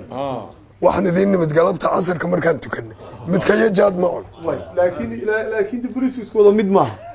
bini aadamkuna isku wada mid maaha saraakiishoodu haddii ay balwadii aanay ka nadiif ahayn sidee baad u doonaysaa inanka dhalinyaradii inuu u qabto xashiishadii khamri si koobanan kaaga jawaaba horta taliyaha iyagu sareeyagaas maxamed aadan saqadhi nin balwadla maaha mana cuno taliyaha halkaa iska dhig waana nin sheekha karaktarka lagu qaadanayo qofkan aanu mukhaadaraadka u dirayno ayaa waxa kow ka ah inaanu balwad lahayn noocay doonto marka cid baanu u dirnaa aqoon leh su-aashaa labaadna aan dadejiyo ee sheekha waxaa tidhi waddanka jaarka aan nahay aan kala hadalno kulamo badan baanu la yeelanay dowladda etoobiya oonu kala hadlayno istiraatiijiyadan cusub ee nagu soo biirtay in ay wax nagala qabtaan ee mukhaadaraadka inta badan waxaanu iyaga isku mari weynay laba wadan oo waxaan nahay xuduud leh jaar wanaag leh annaguna dad islaamaynu nahay iyaguna waa dad kiristana iyagu diintoodu khamriga way fasaxaysa 1500 kilomitr wariye oo aan la wadaagno tuula leh oo wax walba loo taqaaniin allay baday wajaale geesdiir goraya cawl ilaa dee ad garanaysaan ina guuxa ayaa waxaa la keenay xafiisyadii bakhaaradii khamriga sida inaga sonkorta iyo aan u geyn bakhaaradii khamriga iyo xuduudka la safay dee waajibna waxaan u leenahay inaanu inagu shacab iyo dadweyne iyo ciidanba aynu dalkeenna iska ilaashanoon heegan u ahaano isagu wuxuu ku leeyahay markuu isoo dhaafo waxaad doontid ku samey anigu laakiin diintayda fasaxaysa waad mahadsan tahay waan idiin soo noqon doona su-aashana waad soo noqon doonaa xildhibaan bismillahi raxmaan raxiim horta maanta khamrigu dadku inay ogaadaan baa hubka ugu adaga lagu dagaalamo weeye ragga isqabtaa ku dagaalamaan oo waxaa la odhanayaa sheekha qof isqabanayaan gaadhigaa lagu saaraya qoladana way kugu gejin loo xaranayaan boqolaal kiis baa waddanka jira kii mid berberi waxa ugu dambeeya 2 nin oo guddoomiye ku-xigeen isku ahaa kiiskaas wuu dhacay anigu xildhibaan baan ahay maadaama aan community-ga bulshada u doodo dagaalka ugu adag iyo cabsida ugu badan aan ilaaliyo gaadhigaygaasi waa in dagaalkaasi gaadhigaaga inta lagu saaro lagu dhaa wuu cabayo lagu cabaya faysal taygaro waa taliyaa waaxdan haysta wey muxuu imi waay halkan muxuu imi waay warsi kaalka muxuu imi waay maxaa lagu garanayaa ciidanka maxaa lagu garanayaa ciidanka shaqadan haya maxaa lagu garanaya maxay ii kaadabti fahamka ii kaadi cududda oo sax waa sax soo ku xigeen male fahamka cududda fahamka booliska sheekh guddigii miisaaniyadda ku jira taakulada qaadanay ka mid mahay yes waa intaa baan doonay inaan ogaado ciidan haddaba 3 su'aalood oo gabagabaa degdeg oranaya in ciidanka booliska aan ka fariin baan uga dirayaa madaxweynaha iyo ciidamada booliska in ciidanka booliska lagu soo celiyo boolisnimadiisii waayo shacabkii uu dhexgelina waxaa xogay sheegayaan ciidanka boolisku maayo iyaga dhexdoodii oo adiga arkayo transactionna dhex maraya ka ganacsanayo waa ku adarkayso habeen walba ninka miskiinka baa shaarka la haya ilaahay uga inay ka baqaan oo ninka miskiinka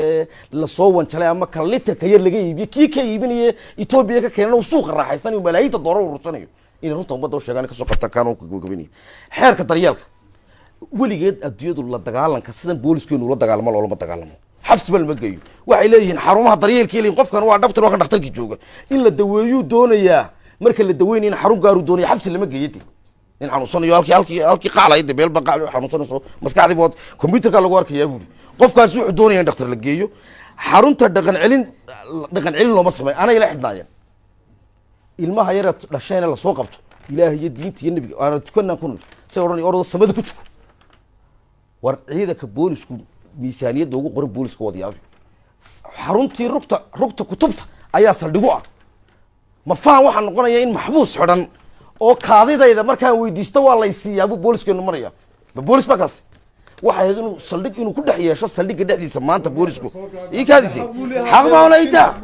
boolisku maalin dhaweed waraysi baad duubteen aad ku faanaysaan baad duubteen oo taliyuu kusoo bandhigayo waxyaabuu qabtay waxaad qabatay ma in maxbuus xukuman saldhig lagu hayo sharciga sheegay dastuurkee sheegay waa kayra dastuuri wey inamada igula xidhaa halkan qisadii ugu yaabka badna waxayd nin askari yara loo soo xirayay habeen jaad baa lagu soo qabtay habeen jaadka la xidhayay waa la keenay uu soo galay markuu soo galo cabaar fidhiya halka daaradan fidhnaa yara soka ayaa ninkii wuxuu sameeyey xashad baa yoro suuri xashishad baa waraysa xashad waraanu xashada ma baa qanuuteed ma ana garanay uu la raacay wuxuu yiri arrintii aan kaga bixilaaba saldhigu waatan albaabku garaac dhow lagu dhacbaya ciidankii birasitiye bilaasoo kale inamadii baa la baaray inamada yar yar 2 sano ku xukumay 8 bilood bay ku jireen saldhiga ay dhaxay nagu la xidhiyiin xarigan yar ila waa loo keeno nin walba xariga yar shortiga kubadda ku ciyaaran baalkan garka ugu xidhan tahay bacyar waxay inamadaas albaabkooda ma furaan qol yar bay ku urursayn way seexdaan way inamada hurdi maxay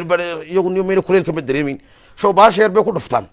ninkii askarigi waa la baaray askar inamadii oo bir lala dhacayo oo qowda lagu hayo ku war inamada haleynina maxay inamada walayn sa 7 albaab soo maray ninkii keenay ee urus weydii soo qabatay baad inamada bir la dhacaysa masaakiinta waliba khaladka ku xukuman ee ku xidhan maxaa la yiraahdaa xabsi saldhig ku xidhan bila cadceeda oo bila caafimaad oo bila maxaa la yiraahdaa una leeyahay ku xidhay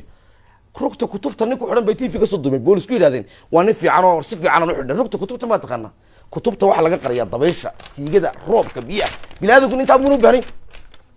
qol 2 mitir oo square ayay 12 ku xidhaan inuu 6 waa kala jeesana ciidankeenu inuu militaries garoobay kaasuu arkay inay raaxaysanayaan sida uu nool aad iyo dad maasoo kaba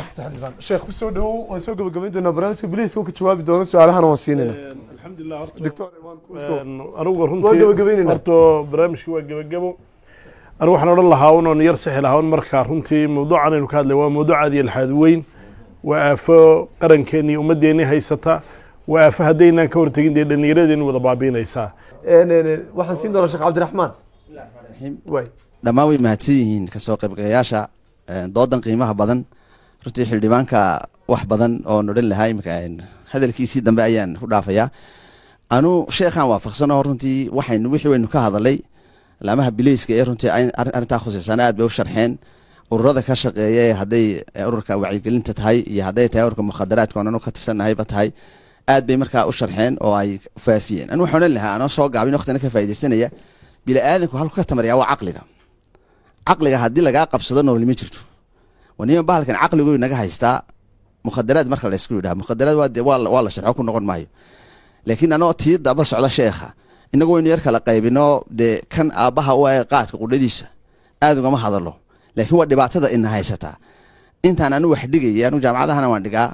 ميلا بدنا مركل برشة أنا وكنت جاي مسؤول بنكها وحن سليه هاي أنا عقلي مركل بدن وحرك رجي والرضا وعي قلنت كشقية أجي كوان كمية هاي أجي إنه دائرتين الصوص عنا أردنا استراتيجية دولة كقيب كشعب كقيب قالوا ربعين كقيب شوا وصدق كسنة صوص عدا ما كم برنامج نوحن أنت إنه مركا كيف يبان كرنا مركا إنه استراتيجية دي جسنو ضوضها أنا كلامنا لقوا بسلين كرايو ضوض المحمد ناس وقرتي تي خير الله سيه أو حدث كورهم مرك هورا أو مرك كرو مركا إنه استراتيجية جسنو إنه نحنو سيدين وحن وقام برنامج كرنا تصال إمكان حكى هذا الحدود الصومالي لأن أنت عليك ده عندنا ما كان ترولي كرتو صراحة لا مه بوليس أو قير سنة وينوش يقولون أركينا لكن بالآن كعقلك مركو عقلك إلى هي سياسي سوق هذه الشدائد يخوقنا وحرنتي آدي تأثير سو آدي سوجي سوين كالكافر ديا وحويان إلهي سبحانه وتعالى درتي وقت توبتك إنه وحاسي إلهي بان ونبي قاشي عليه الصلاة والسلام عدة توبتك أنت دبوا توبتك كمان لا ذنب اللي هو مركا أنا نقول وأنا نود عيننا وحن كسورنا كلمة دي ده مناهجته وحبرشته وهلك بالآن كتمر الله سعداد مناهجته وحبرشته إيه كل الدون هدي سكولة تهاي هدي معاهدة تهاي هدي جامعة تهاي وإن نكبر بارينا وهلك أكبلونه كلمتنا كجبح أيوة حبيبي تصالحان قاتك هدان سوقاته هدان مثل أسر المهير مركب ويري هاي ودشوا مركب ودشوا المه عفوا مركب كدرنا يسكول كبتنا تصالحان إنه كي شيء جينا أمر روضة جينه جيت كهذا أنا صورنا أنا جيت كسمو حنيه عقل جيش وقريه أظن دليل حديثي عادي قرب من وسوق هذا سيدا وكبر باريا مركا واحد ما شبع على شيء شاب عليه مركا هل كان كسب بلون لين عكس مركا كان واحد نوص عنا يا هل كان نقول كجاري كنا ما له عاد نود ما سنتي سكم الله خير شيخ خان سين دونا واي مركا بسم الله الرحمن الرحيم واي ومهم نكاس ومهم نكاس وانكسيني واي وانا ما يدك ما فصحي بس هو مردين بسم الله بس هو مردين وانا نسيني يا وهرين إلهي ما هدي سكدي بوحنا ما هنغينا محمد إليك أورنتي إن مامولكا إن MMTV إيو دمان سراكيشا علماء سلادين تدمانتين دمر إيو هاوين إيو دلنيرو hablaha qiimaha badan ee iyaguna sida fiican runtii uga qayb qaatay waa mahadsantihiin dhakhtarkeena qiimaha badan runtii su'aalo waaweyn waan hayay laakiin waxaan filayaa in booskeedii ma joogno oo ay ka mid tahay waa maxay siyaasadda cad ee dawladdu ay ka leedahay mukhadaraadka iyo istaraatiijiyadda bulshada loo diyaariyey waa su'aal runtii maxamed baa qaadi doona waa maxay awoodda aynu u leenahay jidkaa dheer ama xadkaa dheer ee aadka u dheer aynu diyaarsanay inaynu iskaga qabanno aafaadka iyo mukhadaraadka inaga soo maaratay baxaya su'aal baan ina weydiinayaayo anigu aan u arko in waxani ganacsi uu ka wan yahay ee ay tahay barnaamij ummadda tan lagula dagaalamayo dagaal cad ay iska tahay oo mukhadaraadku wuxuu ka mid yahay waxyaabaha la isku gumaysto ama ummad lagu baabi'iyo ayuu ka mid yahay ma ganacsiba mise waa dagaal mukhadada oo la khadaysan oo istaraatiijiyad leh iyagaa laga rabaa ciidanku inay runtii arrintaas soo baadhaan dad badan baa ku jira cilaajyada iyo mustashfayaadka ama dhakhaatiirteenna yani waalida dhakhtar si gaara waxaan ku weydiinayaa dadkaasi ma khamriga ayaa waalay mise qaadka ayaa waalay aragti ahaan anigu waxaan arkaa inuu qaadku waalay isaga laftiisu wuxuu baahan yahay istaraatiijiyada laga qaato inahaasaan kusoo gobgana waa mahadsantii dhabaad aad baad mahadsantay mandela siin doonaa waa gudoomiyaha darbijiifka kadibna mandela soo dhawow asalaamu calaykum waraxmatullaahi wabarakaatu soo dhawow mandela martida halkan iskugu timid dhammaantood hambalyaan siinaya horta ilaahay subxaana wa tacaala mandela halkan soo fadhiisa adoo mahadsan halkan soo fadhiisa dhexda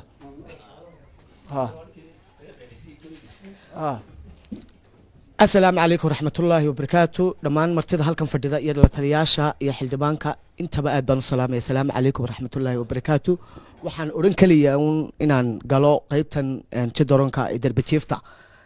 dhibaatooyinka caasimadda ku haysata dhammaan ciyaal xaafadka magaalada hargeysa wax ka booba suuqyada magaalada dhammaantood waxay ka mid yihiin way ku soo hoos dhuntaanuun oo daroogaday la cabaan marka waxa weeyaan qaarna waa etoobiyaan qaarna waa soomaali ma fahantay habkii sharciga iyo booliskuna uma leh ina yar baan arkay maalin dhaweed anigoo afhayeenkii darbiteeftahaa oo la dakhray oo nabar loo geystay oo muwaadina oo idhi wasaaraddii miisaaniyadda qaranka arrimaha bulshaduna xuquuqdayadiiba nalaga cunayaa nabarna waa igu yaala way dakhran yihin dhaawac muujintiina layma goyno waa la ii diiday halkee xalay marnaa dadkaas maxay isticmaalayaan buluud bay isticmaalayaan dadkaas waxay isticmaalayaan kaniin xabag bay isticmaalayaan ee kaniin xashiishada laftigeegu way imanaysaa markaas way cabayaan because dee markuu ilmihii daraagiska cabo isagaa doonanaya xashiishadii ilaa khamriga ilaa waxaas oo dhan anigaa ka mid ahaa cabaya waxaan oo dhan oo soo dhammaystay yani ha say noloshaadu ahayd markaa noloshaydu taxadiyadii eeg waxa weeyaan magaalada hargeysa muddo aad u badan baan joogay waa muwaadin baan ahay khamriga iyo xashiishadaba intaba waan cabay waxa weeyaan jabuuti baan tegey puntland baan tegey waan soo waaya arkay naftaydii waxay noqotay naf saad u tagtay maxaa balwaddaa ku geysay balwad baa i geysay oo ila carartay soo maa fahmin marka waxa weeyaan balwaddii ila carartay halkaa i geysay markaan waddankaygii dhibaato aan ka gaajoodo caawa haddaan qado habeen dambe waxaa laga yaabaa inaan idhaahdo war balwaddan cab naftu ay tidhaahdo moogta oo de waxaa la yidhi naf baan ahay dheelidoo dhantaal iyo ciil qabto intuu dhaawacay wakhtigu dharbaaxada waayihii iyo durufuhu dhalan rogeen dowladdii somalilan ilaa nimanka sadaakiishaabuu ilaahay weydiinaya culimaduna dar alla naguma hadlaan iyaguna way ku jiraan aakhiro ilaahay waa weydiinaya marka miisaaniyaddii iyo duruuftii ay tirto iyaguna ay xaragoonayaan maxkamaddii xeerka dastuuriga ahayd iyo booliskii ilmihii intay dib u soo xidhaan ay saldhiga keenaan ay idhaahdaan iyagoon dembiba ku hayno ay saldhigii ku xidhaan niman yaryar oo askaro oo bilayso oo kuliyadda ka soo baxay ayaa la leeyahy waa aqoon buu leeyay no aqoon male because aqoontuu leeyahy bal hal sheego aqoontuu leeyahay aad leedahin berser iyo sitam waaye aragnimo ayaa aqoon lagu kuliyadda uga soo baxay anigu wax aqoona ma arko because inankii aqooni buu qaadanayaa ilmo yar buu dariiqa ku dilaya oo xabagla ah askarigii waxaan doonayna ku weydiiya halka idinka soo gashaa balwadu khamriga iyo xashiishadu halku idinka imaadaa wuxuu ka imaadaa waa Ethiopia ma idinka halku idinka imaadaa marka idinka laga hadlayo ilaa ashkhaas baa tiin sidoo waxa weeyaan habkan ay khamrigan iyo waxaan lagu helayay ay daroogiska u cabeeyaan u yaalay oo loo helinaya qaabka noo sheeg iyaga doonanaya goobihii lagu iibinayay bay ka doonanayaan lacagtan ay ku soo shaqaysteen ay ama baalashlaha shaqaystaan ama doxyada biraha ka gurtaan goobihii bay tagayaan midda labaad iyaga anigu dawlad ma yihi shicib baana iyaga u taallaa waxaan waa sir weeyaan ma fahanti aakhiraha i dhaadhicinina marka ininku laftigiinu dee waxa weeyaan inaad gashaan baa iniliga baahan anigu sirta banaanka degi maayo ma fahanti ha waxaad ii sheegtaa waxaad ii sheegtaa bal cabitaankii maskaxdaada iyo waxa markaad cabaysay dareen sidee maxaa dareemaysay balba dadka la wadaag de waxa weeyaan murugada iyo dhibaatada tirta marka daroogadaada cabayso murugay ku gelinaysaa iyo nolol aad u wanaagsan oo adigoo xitaa gaajoonaya ayaad cabaysaa kabacdi markaad cabto xabagtii ama khamriga ama xashadii dhul macaan bay ku tusaysaa kabacdi waxaad dareemaysaa adigoon koob shahaba hayn inaad de qofka labisanaya magaalada maraya inaad boobto cabsidaas dadka qofkiina cabsi bay geliyaa habeen walba waxaan galaa iminka isha boorama de waxaan arkaa dhalinyaro yaryar oo sarkhaansan heer waxaa la gaadhay xabagtii lagu daro kiniin tiindhar yar lagu daro laysku walaaqo ma fahanta caagad lagu shubo la cabo midiyo faashas intaa laaligna way sitaan amnigiina way sheeganayaan because maxaa dowladda markay amni haysato waa inaa berseerkayga iyo sistamkayga waayo aragnimo xogta igaga ilaahay aakhiro weydiinaya waa laba ya anigu waan daayay anigu ilaahay baan bariya xasbi allah wa ni'mal wakiil dadka Soomaalidu milgahooga iyo sharaftooda ayuu ilaahay ii barakeeyay Soomaal fahmin alxamdulillah wax daroogo oo isticmaala habeelaatay mitirto maskaxdaydina way nasatay may ku badantay dhalinyarada wadanka mise way macquul oo waa dhexdhexaad sidee dhalinyarada ku tahay baashan dhalinyaradani waxa weeyaan horta deen qaarna waa ciyaal xaafad qaarna waa darbatiif marka way iskugu jiraan laakiinse kuwa guryahooga ka imanaya isla kuwan bay intay cadaadiyaan lacagta ka gurtaan oo inanka yar xabagta caagada iibinaya ama xabaglahan ka iibinaya ama ciyaal xaafadka laftigoogu jirdil bay ku sameeyaano ka bacdi waxay goobtii bay tagaan waxaan ku gabagabayn doonaa dhexda inanka hal su'aal baan ku gabagabayn doonaa aad walaal iga raalahaada aad u maasantiin su'aalihiin xagga dambe iga dhigteen moogtiin xagga hore iga siisaan bayd way soo gabagabee su'aashaada booliiskana laba su'aalood baa la xildhibaan ku weydiiyay dhakhtarkuna kelmad buu oran doonaa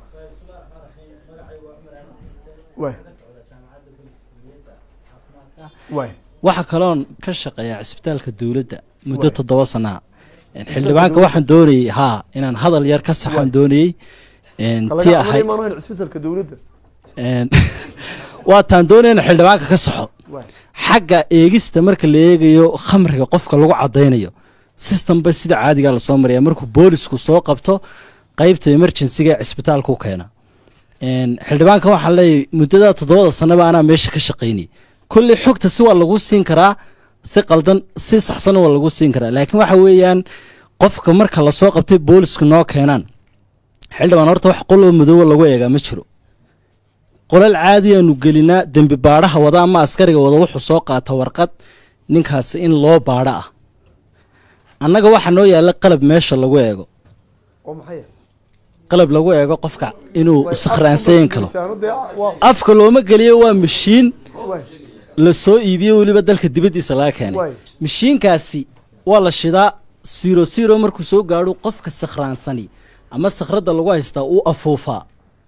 dibeeto wuxuu sheegaa cabirka haddii aanu ka shakino horta 2 jeer 3 jeer baa loogu celiyaa system kaloo la mariyaa jiro qofka loo baari karaa haddii mashiinka intayada isla joogtay dhakhaatiirta iyo shaqaaluhu aanu shaki ka muujino xataa askariga wada dibaddu naga istaagaa miyaanu xildhibaanku intuu sheegunahayn oo ahayd xildhibaanka waa ka sax waa in la afuufin buu xildhibaanku sheego xildhibaanka waxaan ka saxayaa qol madowba lagu eegaa qofka waxa la doonaa la soo sheega muhiimadu waa isla gurigeyntii maxamed muhiimadu waxa weeye mashiinkani waa mashiin standard oo la sloogiyay in qofka lagu baadho maxamed waxa weeyaan qofka qol si standard loo eegaa qofka si standard loo eegay wax la qarqariyaa ma jiro hal su'aal ma weydiinaa xildhibaanka ku celiya taas waan saxay باحترام أنا احترامي لكن شقة يدي ما دام سؤال شو حوين حلبانة إن خمرجة إن حكم كيسة كل إن أنت لو حكومة مركو قفك عبية هي سكرتون شيء دون عدنا شيء حشيشة ده حاردين جونيو برلمان كأتكسر صارتين والدم ده قارون نوجنو تشينا إيش شيء قفك الدل بالغو حكومة لغو أركو حاردين كيا لما ترى برلمان كينا الحشيشة ده سقفك حكم له سمية واضح ما حسنت واي هاي واي بوليس كانوا يقصدوا وين دختر كان واي دختر واي واي markuu isku yimaado wax buu kala faa'iida sida reality-ga xaqiiqada xildhibaanka waxaad moodaa inay wax ku yeeran jiraan sababtoo ah dee isugdee wuxuu sameeyey arrin aynaan meeshaba u iman personal attack wax la yidhaa annagu siyaasadda dowladdu ciday wax u igmanayso mas-uul iyadaa shaqo ku leh laakiin waxaad moodaa xoogay inankan abtimo inay cadhayar ku jirto uu leeyahay macnaha dadaan wax aqoon u lahayn baa la keenay halkanna umaynaan imantaa waxaan u nimid inaynu kala faa'iidno inaynu kala faa'iidno daraagiska waa xildhibaan qiimo badan waa nin da'yar maskaxdiisa hadduu u badiyo xagga wanaagga wax badan baa laga faa'iidi lahaa maxamed abi laakiin hadduu qofku iska celida badiyo ama cambaaraynta badiyo dhibteeday leedahay waxaad kusoo gabagabaysay su-aalana waa laydi weydiiyey booliiska laftiisii waynagii ka wada hadalnay iyo culaysyada jira iyo kaalmaha ay ku leeyihiin toos buu u soo maraa bay sheegeen salaadiintu ereygan toos buu u soo maraa waa mid si gaara idin taabanaya saraakiil bilayso waaweynna waatiin wadadaasuu toos u soo maray oo hargeysa kusoo galaa bal mawduucaasi bal dadka saad uga qancinaysaan bal noo sheeg toos buu u imaadaaye nimayahow bini aadan baynu nahay dalkuna booliiska gaar idinkama leh waynu wada leenahay waxaynu ka hadlayna waa mustaqbalkii ubadkeenna waa sideenu wax uga qabanaa aafadaa qaranee nagu socota waxa weeye weriye adoo ku mahadsan runta markaan idiin sheego way dhici kartaa wax khaladaada ama lasoo qariy laakiin wadada dee waa aniga kuu sheegaya sawniga wada xageed u degdegaysa bashar baynu nahay way dhici kartaa baan ku idhi wax lasoo khaldo laakiin 12 istabood ayaa sida qulqulka uu isku daba socdaa anigu ma qabo runta markaan idiin sheego idinkuna waad ogtihiin afaan garaabin islaad maaha may isugu abti qulqul buu uga soo galaa wajaala ilaa halka waa impossible runta aan sheegna dad islaamaana wanaag baynu wada doonaynaa tuuga way jirtaa laakiin 1800 kilomitir oo xuduudaynu leenahay xuduud cidla una ciidana joogin waan gartay booliisku habeenkii saqda dhexe markay dadku seexdaan ee wadooyinka ay keligood kusoo hadhaan ama niska dambe habeenkii ilaa waagu baryayo waa waktiga ugu badan ee mukhaadaraadka laga shaqaystay gawaarida fitista ladhaa ku shaqaystay khamriga la kala wareejiye xaashada la kala wareejiyo shaqadiina miyaan ahayn habeenkii niska dambe ma wuxuu ku egayay shaqadiisu 12 habeenimo suga isug anaa kaaga jawaabay shaqadayadu waa 12 saacadood marna waa 24 saac ciidanka boolisku dhammaantan waxaan wada sidanaa raadiyaha ciidanka iyaguna u noo qorshaysan yahay inta habeenkii magaalada hargeysa wareega leh iyo gaadiid iyo ciidanba walaal kelmad doktorkan siiyo dhuxushan keen jira etoobiya dabeetana waxaan soo mari jiray wadada etoobiya waxaan arkay isla markaan soo istaago xadhig aniga iska rogo gaari markuu la socdana iskarigu yiraahdo iska socdo gaarigaas inuu buuxo qabri anigu waan garanaya meel baan ka soo weerarnay oo soo wada qaadnay askarigii gaarigu garanaya gawa gaari qaad ma garanaysa laan gurusada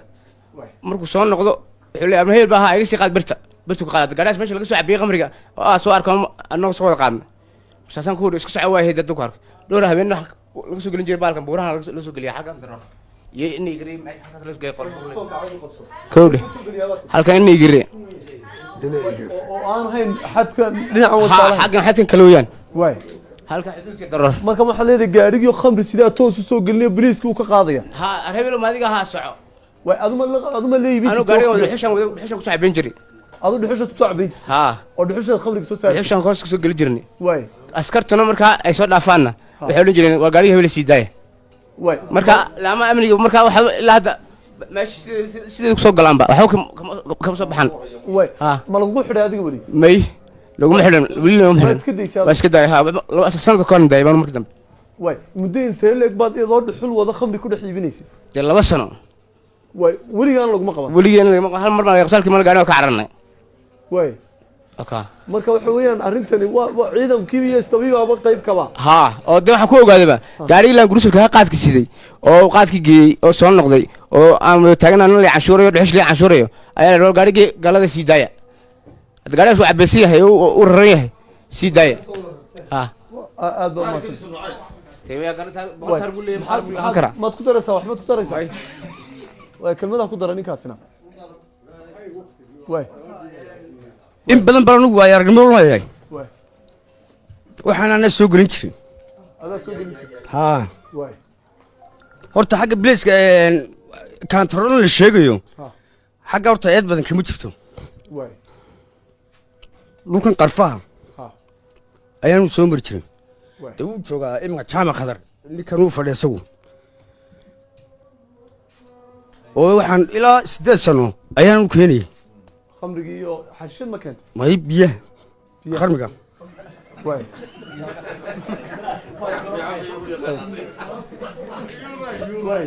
dabayto inta badan xashinuhu sidaan ka soo qaadi jiray oo gaarigu toos ugu keeni jiray markaan ka soo wareejin jiray way weligaa ma lagu qabtay haa way ma lagu xidho ma lagu xukumay hayo mar waxa jirtay lagu qabtay bartan dhaboolqiyo iyo garhka igol dhexdooda way way muddo intee lag baa lagu xukumay 3 sano lagu xukumay markaan ma dhamaysatay xukunkaaga waan dhamaystaa dad badan oo aan dhamaysan oo la xukumaa soo ma jiraan way jiraan oo fangareeya lacagta way sidee u fangareeyaan lacagta imka bardhawada anaguna xidhnaa waxaa jirtay nin 3 jeer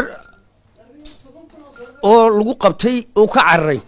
oo hebel yaraad bartay imka ma magacaabayo way $100,000 buu ayuu fangareeyay ilaa maxkamadda sare la isla gaadhay way markuu fangareeyay $100,000 ayaa ka baxay 8 biloodna xidhnaa xadhigana maxaa lagu soo reebay 8 bilood intii dacwadiisu ambiilkii sare tii kale uu soo gudbay ayaa lagu soo reebay xukunkii 8 bilood baa lagu soo reebay oo caan wala wada garanaya marka waxaad leedahay kuwii laftoodiiba ayaa dhaqaalihii bixinaya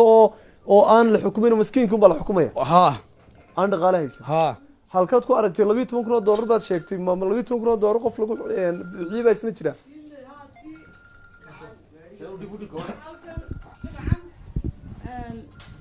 mikrofoonka qabso dhinacan maxaa la yidhahdaa ina mooga agtiisa oo weliba ina shiraaqada xaafada dhinacan ka naagtii macal qoryihii oo yaala macal khamrigii oo yaala iyadii inateedii ninkiiba maxay toolay jeelka la keenay ayaa iyadiina 12 kun oo doolar iyo inateedii lagu sii daayay ninkiina 30 kun oo doolar lagu sii daayay anaguna aanu beerka dhulka saa ku hayno kor bawdaana lagu aad baad mahadsantahay way waxaan ku gabagabayn doonaa doctorka bismillaahi raxmaani raxiim way walaal hay walaalo horta markasta inaynu bilayskeena eedayno waa laga qurux badan yahay horta dee kii labada walaalahaba kii dhagayso horta dhagayso walaalo horta lacagta labada walaalaha kolba kii lacag la wanaagsan allah ani dhagayso walaalo bilayska dad aan bilaysaynoo ka xun baa jira aniga maalin baa la yimid walaalo anaa warini ayay dhagayso ayna dadaji walaalo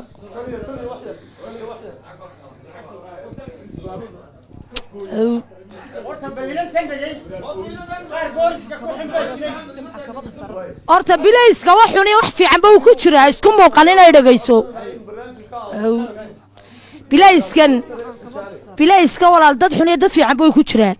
ku xunoo lacag qaataa uu ku jiraa anigu miskiin yar baan ahaa waana nii sheegay in waxaan dan ii geysay 2 askari aa maalin ii yimiday 2 askari maa noqon eega dad xun iyo dad sanba wiilay sulaadiinta inay raggan sare way kala xuyeen imanka inta ninkan daba galan la yidhaahdaa qabsadayna horta maasha allah wixii wax iibina u yaraaday annagii wacdi baa naloo geliyey diintaa oo qaaftaaba noo imanaysay muddo sannadaa baabuurna lagu dhex wareegayay ilaahay ka yabeega daan xadhiga igamu dayn qaroogadan xadhiga igamu dayn weliga yaa la ilmaan dhalayna ismuu cabin annaga maan cabin owdhe jaad baan cunayo jaadkiina waan jooji ee runtaa fiican walaalo dowladana inaynu ceebayna maaha wax xun iyo wax fiican buu ku jiraan aniga dad xun bay helay anoo waxaygii 10 aqal meel noo dhaxeeya yaalaan waxaan iibinayay ayaa habeen 12 ay tahay aqalkayga lay daba dhigay xashiishad rag askara lacag iga soo doontay 2 nin bay haayeen waxay igu dhaanaya keen lacag waxaan ku yidhi walaalma hayo dukaan baaban markaa oo maalimihii ilaahay igaba soo daweynayay oo dukaan baan lahaa dabeeto waxaan ku yidhi walaal waxaan hayaa ma jirto soo maaha oo inoo taallaa waa la iga tegey 12 habeenimo wallaahi oo bilaahi oo tallaahi waxaan leeyahay inaan la igu xukumin walaalo waa la wada ogyahay aqalka dabadiisaa la ii dhigay saqbarkii baa la ii soo galay walaalan dhammaysto saraakiisha iyo xildhibaanka iyo telefishinka dhamaantii aad baa mahadsantihiin runtii mawduucani waa mawduuc aad u muhiima waxaynu u baahannahay markaynu ka hadlano qodob taabanaya nolosheenna iyo nolosha bulshadeenna inaanu inaga noqonin siyaasad inaanu inaga noqonin isdaleecayn iyo inaanu inaga noqonin wax maaragtay cid gaara oo dan gaara ka leedahay sababta halkan ay keentay maanta waxay inaan u iftiimiyo bulshadeenna inteenan joogta iyo inta ina daawanasaba dhibaatooyinka caafimaad ee uu leeyahay maandooriyaasha kala duwani marka waxaan doonayaa waqtiga salaadii baa lagu jiraa waqtiga ma sii dheeran karo dhibaatooyinka caafimaad dhammaan maandooriyaasha markaan isku darro labada ugu muhiimsana maanta inoogu daran waa xashiishada iyo khamriga iyo jaadkoo soo raaca saddexda wadankeena ugu baahsan waxyaabaha khatarta ku ah ee bulshadeenna maanta dhibta ugu badan ku haya weeyey caafimaadka dhalinyaradii inoo soo korasay iyo kuwii iskuullada tegay iyo kuwii waxbaranayayba dhammaantoodna uu saameeyey runtii oo cusbitaalada inoogu yimaadaan kow maxaa ugu daran u keeni karaa su-aashaasaan dhex raacinaya in ka jawaabee waalida ma keenaa khamrigu mise waxa keena jaadka labaduba way keenaan warcad wey taas labaduba way keenaan labaduba maskaxda bini'aadanka iyo hormoonada maskaxdeenna ayay khalkhaliyaan taasina waxaa keenta qofku inuu waasho marka waxaan kusoo ururinayaa halis caafimaad oo xoog iyo xoogu badan baa waddankeena ka jirta iyaynaan cideedaynin booliskeenna salaadiinteenna dhakhaatiirta saxaafadda inagoo isku duuban si cilmiyeysan oo wanaagsan aynu u waajahno dabeetana aynu barnaamijyo intan ka badan aynu isugu nimaadno dadkana aynu insha allah u faahfaahino asalaamu calaykum waraxmatullahi wabarakaatu dhammaantoodba barnaamijkeenu intaas kusoo gabagaboobay aad baa umahadsanti